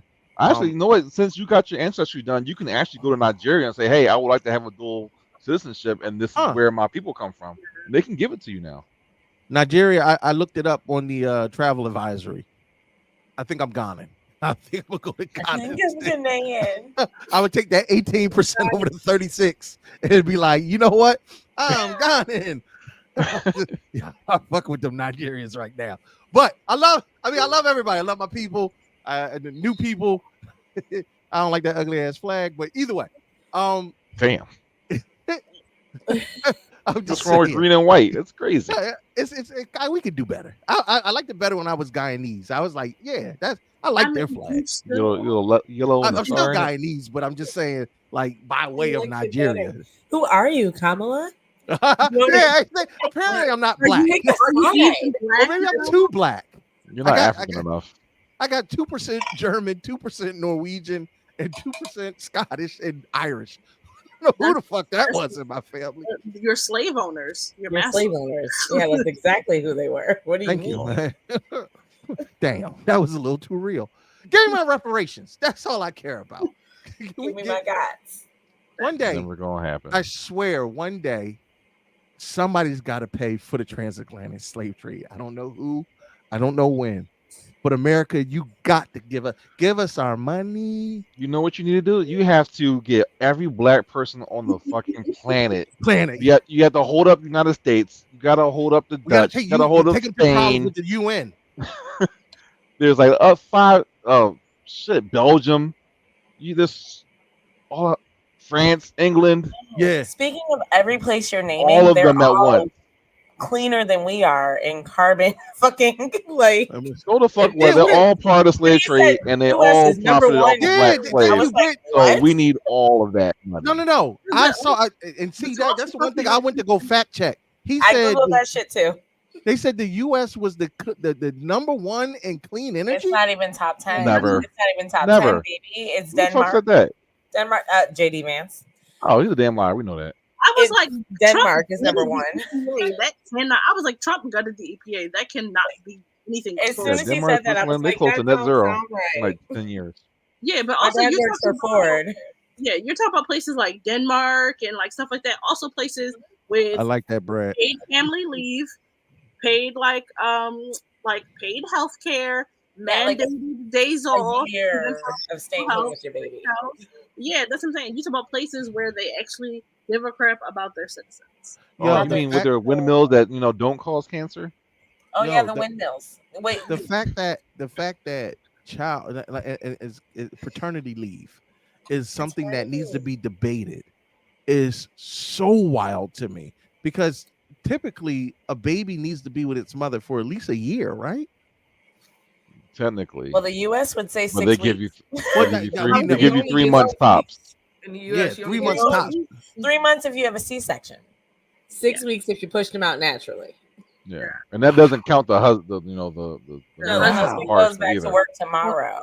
Depends on the company. There are now come like my company. We get male parental leave as well. But it shouldn't depend on the company. Like certain things really should just be given to you because you're a citizen of the country that everyone's trying to run into, apparently. No, Jazz made a good point. Both of them skirted the question of how long that should actually be. Because they don't know. Yeah, so Tim Walz did say definitively that it should vary, which I did not like. He said it should vary. I guess he's very states' rights on that issue. JD Vance said fuck all. Yeah. That's because before we go, Minnesota's the best place to live. Before we go, as we get ready to wrap this thing up, I just want to know on the issue of guns and guns within this country, because whether you have children or not, school shootings have become a prevalent part of life. JD Vance says something to the effect of getting used to or getting acclimated and teach. Get better doors. It is done. Going to my other job, I saw somebody walking down this street with an AR-15, and because it's legal, right? The fuck. The last time we had comprehensive gun laws in this country is when the Black Panthers were like really prevalent. So if anything, I at this point I'm just like, well, black people just gonna have to go out and start getting AR-15s. I guess, and they'll ban that shit then. That's all it would take. I personally think they are heading in the right direction by incarcerating parents who are negligent to these school shooters. Because trust and believe you me, little Timmy was angry. Out here. He bought his son. He bought his son. Lock their asses up too. I don't think that would deter anything, but you're right. He is a step in the right direction. And I'm not saying it's going to fix anything, but no, them parents are if you are not monitoring your child well enough to know that they got an AR-15 and have become proficient in its use and maintenance, and you know for a fact that they've made threats against their school and their peers multiple times. I think most of these parents know this. I think not only should they go to jail, they should be held financially liable. Like if you there's a civil suit as well. Oh no, civil suits happen regardless. It's the criminal. And usually they go like the civil suit is usually like against like the state or the city or whatever. I'm like, no, you need to include the parents in these civil suits too. They need to pay for this as well. So, and as a gun enthusiast and advocate, I would hate this, but also, if we need car insurance to drive a car, How much more so would you think we would need gun insurance to own a gun? That's a bad idea. And off the top of my head, of course, that means poor people can't afford the guns to protect themselves, and all the rich white people can. And let alone the discrepancies in the insurance system themselves, how they exclude different other type of people. Poor people afford cars. Poor people, not in the same way they afford guns. Party to stop by. I feel like poor people don't have insurance. Now, do I need to give up my car insurance so I can keep my gun insurance? Listen, as far as I'm concerned, I mean, niggas don't buy guns. Do gun shops anyway. So why do we have car insurance? Because of the likelihood of property damage and loss of life. That is health insurance isn't mandatory, and there's a real good chance I'm gonna have to fucking go to the hospital this year. Getting shot in school insurance. Should the city get insurance for these type of emergencies? Police should have liability insurance to be police officers, and it should be subsidized through the state because or the city that employs them, because trust and believe you fucking me, they'll think twice about popping a cap in your ass if they lose their insurance and can't maintain their viability to be a police officer, and then pension. You would have insurance companies lobbying and putting money behind better trained police officers to keep their profits low. The only way you change anything is by hitting them in their bottom line. Take it out of their pensions 100%. Exactly. And I don't, and as somebody who works for a law enforcement agency, I do not want good men and women who do protect people and do the job well to have to hesitate in a life or death situation. Also, the pandemic of killing people with firearms in this country, you have to go to some kind of extreme measure. The number one reason for death of children is guns. That's asinine. Not to bring it back to women's rights, but like doctors hesitating to save women's lives because they got like a needed medical procedure in another state, and now they're afraid to like work on them. They let, what was that, her name, Amber Thurman, they let that woman die. I'm just saying, at the end of the day, across the pond, they have a guns ban, and honestly, if you come stab me, give me a fighting chance. But but then again, UK is also a police state too. There's cameras on every corner. So and guess what? That's I understand that I think they have the largest CCTV system in the world, next to China. You can't pick a booger in the UK without somebody. Listen, when we were in London, absolutely every block, every corner. Because we're such a liberty-driven state, which is wild to me because liberty wasn't for fucking us in the first place, but that's a whole nother conversation.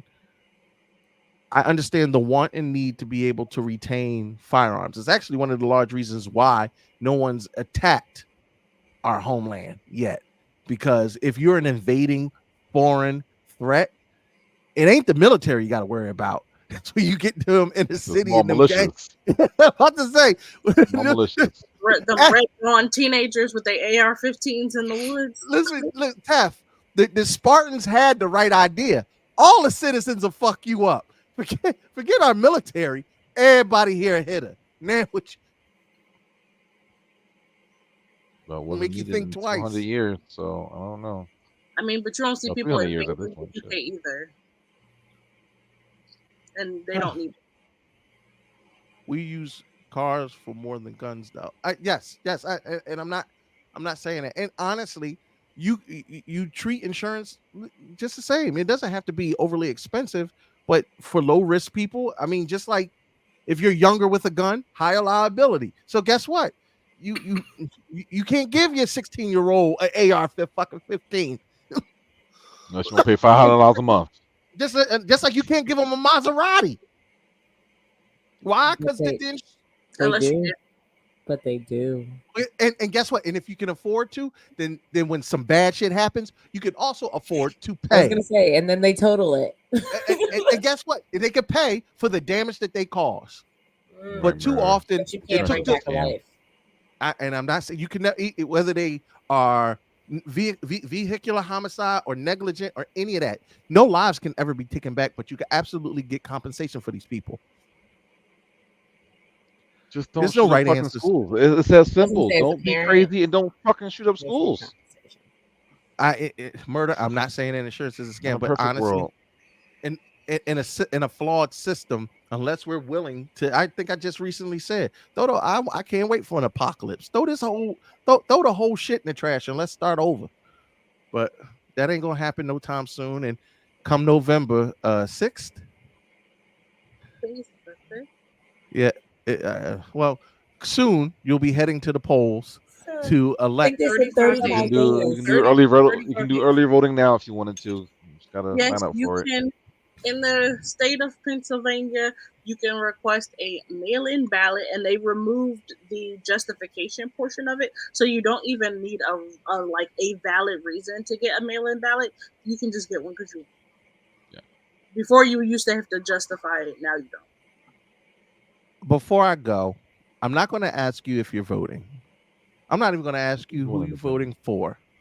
What I'm going to ask you is, after both the presidential election, and now the vice presidential election, on a scale of 1 to 10, how excited are you for the direction you see America going in the next 90 days? You mean how excited or how terrified? If it's the opposite, just give it a 0. How excited are you, and why or why not? And I'm gonna start with Tef because this one's gonna be a long one. Put your ass up. Well, if VP Harris is voted in, I will be quite excited. Maybe like a 7, because a bitch is trying to buy a fucking house, and I want that $25,000 first time home buyer shit. And I'd like to get a fucking new house if they got them. God damn. You was just talking in the chat how I gotta get out of North Philly, nigga. Yeah, definitely. Yeah, I'm trying. Listen, I'm here for it. I mean, I got you on the support that way. Just real quick, Antonio said, "What if they had insurance to have sex insurance?" Real quick. That's what health insurance is. Very recently, somebody was able to effectively sue an individual because they had sex in their car and they contracted an STD, and they sued the car insurance because they got hurt. I heard about that in the car. That's hilarious. So did they settle? Don't go fucking nobody and give them an STD in the car. Cardi, same question. Man, if I had to put it on the scale, I'd say 4. Ooh. Okay. 1, the promises that she made are hard to keep when the Senate is mainly Republican, and Republicans are most pissed off when they lose. So don't expect shit to get passed in the first 90 days anyway. Second is the ramifications of the good old boys and anyone else who's a Trumper who's not mad they lost once but lost twice. So whatever they have concocted up. Because before January 6th happened, they had bombs ready. They had pipe bombs and shit ready to go the fuck off. So who knows what's going to happen this time around. So it's kind of bleak on both ends. Asia, I am most interested to hear what you have to say on this. Yeah, I ain't got much to say because I don't know. Yeah, no, because you represent the American majority who's like, I'm hearing a lot of this shit for the first time, and I'm just now starting to figure out whether or not I just care. registered to vote. Right. What I do. So talk to me. I can't. I don't know. I'm not. The other country is in your hands, literally. The undecided voters are the ones going to make up this fucking election. I'm not an undecided voter. I'm not an undecided voter. I've never voted, and because I don't understand what's happening still, even if I go through and I read everything that both sides are planning. Mm-hmm. Okay, so the Asian, my question is a little different for you. After seeing both debates, are you motivated to go register to vote and participate in the election? So I am registered to vote. Okay, good. And are because you going to I go was, participate? Right. I don't know if I'm going to participate. I have 35 days to decide, and I have 35 days to continue to look over the policies from each side. Okay. 35 days before Diddy come get you. You know what he said, vote or die. He'll come get you. Fine. That's fine. She said, Diddy I ain't worried about. That's just baby oil. All right, Britt, talk to me. I'm right there with Teffy. I'm about a 7. As someone who went to the White House when Obama was elected and did the electric slide, I'm motherfucking excited to have another Black person in office. So it would be a 7 for me. But I also agree with Cardi. I don't think anything's going to happen. It's really, for me, like the representation, but that's all the president really is the face. There's a lot of crooked shit happening behind closed doors in the rooms where it happens. But I'm gonna go with the 7, reference. And I will always root for a Black woman to do the damn thing, like, period. So I'm gonna go with like a 7. All right. I hate a lot of things about Kamala, but still, I'm a big fan of American politics and politics in general. I just find it interesting the way people manipulate media to get other human beings to be on their side and do their bidding. I do not believe that this is a fair and equitable process. I do not believe in the system. I do not believe voting works. I do not believe in a lot of different things about the current state of the government. I cannot get into all my personal beliefs, but this is what I will say.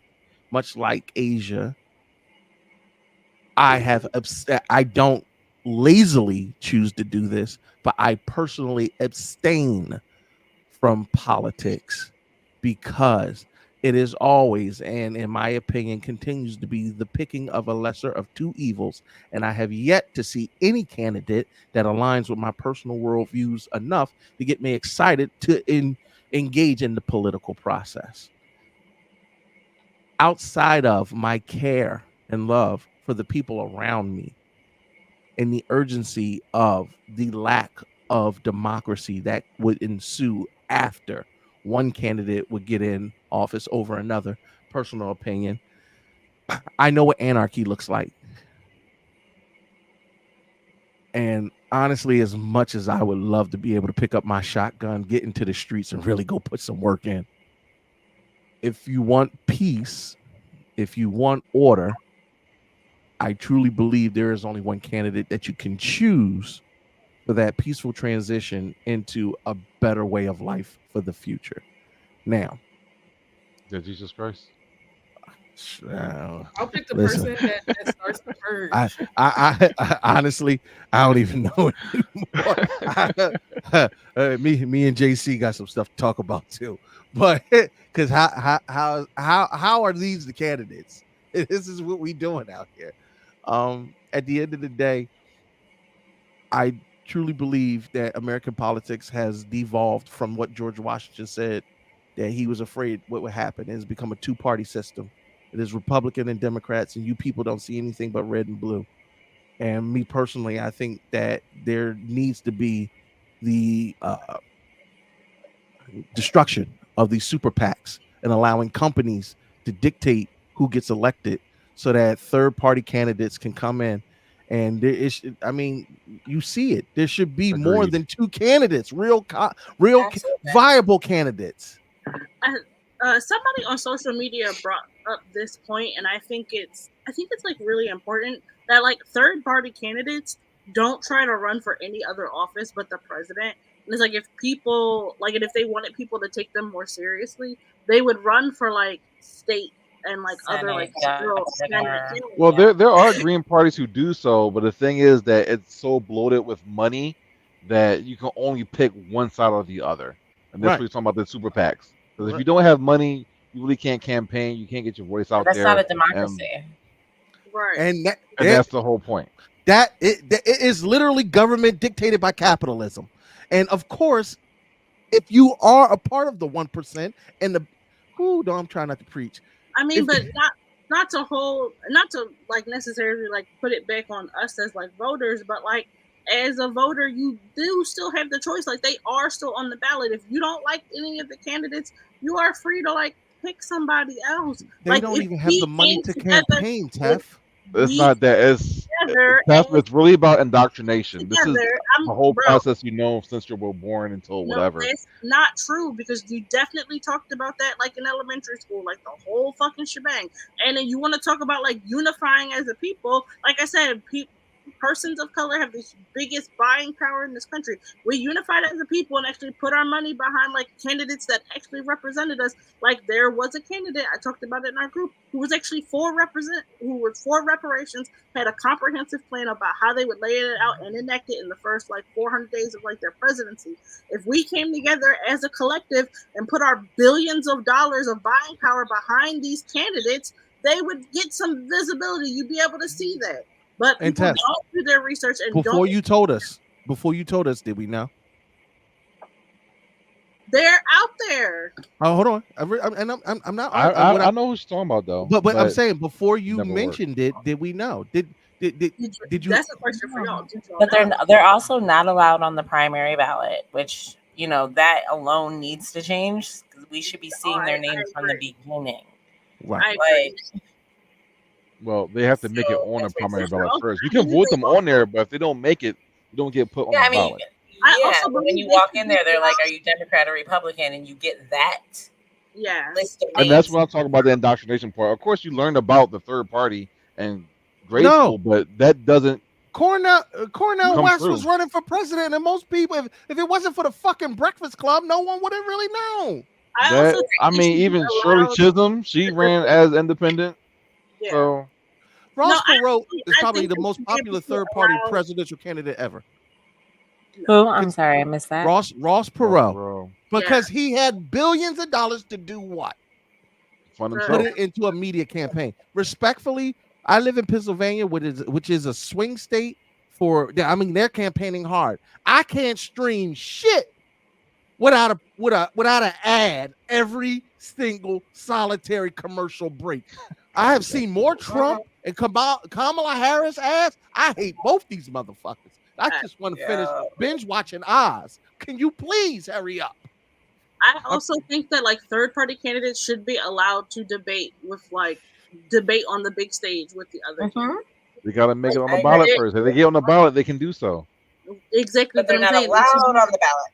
They're not allowed. They are allowed on the ballot if they have enough votes to make it on the ballot. And but if you're not introduced in the primaries, no one knows about you. No, because you got to make it before the primaries. Despite all of that, these people want to be on president. They should be invited to debate for the president. I agree. All right. Well, we could debate this another time. God damn it! It's 12 o'clock at night. We get ready to wrap this thing up. Again. As you can see, politics gets the juices going. And I'd like to thank all 1,276 of you that pulled up to watch the stream. Obviously, this was a really passionate subject because you gave us our most watched episode of anything we've ever done here on the HNIC Network. And that is a momentous moment for us because typically we don't do a lot of things political. But we should do it more. This is being responsible with what we build in media. And to Tef's point and what Cardi was talking about, if you're not harnessing your platforms to talk about the things that are important to you, what's the fucking point? I mean, at the end of the day, if you care about your family, one way or the other, whatever side of the political spectrum you are on, the way you get information out there is by spreading it yourself. Stop waiting on other people to give you the information. Do your research. Google is really. Don't vote against the interest. And that's real out now. I heard the best thing on the radio. It was vote in your best interest, whatever that is. Vote in your best interest, but educate yourself. I'm gonna add a little caveat to that. Vote in the best interest of Black people, please. That'd be a plus. Yeah, we appreciate that. We would really love if you vote in the interest of Black folks. folks. Real quick, before we go, Black folks, remember Trump did not give you those stimulus checks. So if you voting for Trump on stimmy checks, know that was a Democratic, party that did that for you. Trump just wanted his name on it, and he actually delayed your checks because he wanted his name on it. So that's a fact. So C Murder said, "Be pro families. I ain't got no kids." So just pro Black people help vote for Trump because he got some fucking money. Don't leave me out. I don't have no kids. So you do got 2 kids. Them niggas is 21 and I can't claim them. I got all the responsibility and none of the tax breaks. Fuck all that. Look, y'all, to the entire panel, thank you so much for pulling up and sticking with this 3-hour show, and definitely enjoyed the political banter. We can do more than just talk about anime and comic book movies with these platforms. If you want to see more content like this, definitely follow and support us. Share the stream and let everybody know to come check this out if they want to gain more information and just hear the common man's voice on all things that are going on in politics. Tomorrow, HNIC Live, and then the Unicorn Network will be coming back with not this week, the next week, right? Next week, 10th. Yeah. So the Unicorn Street No Chaser podcast will be back in action with new content. Of course, check out Trivia on Fridays and the UNAB Network over the weekend, Saturdays and Sundays, with Anime Court, Black Girl Confidential, and Trap House. I can't believe I remembered all that. Pixar movies on Friday.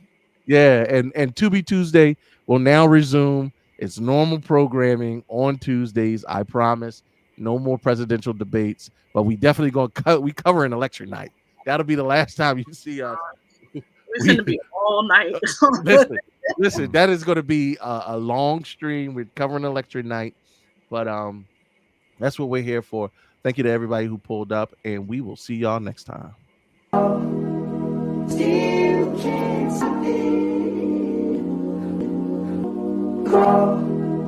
Still can't Cannabis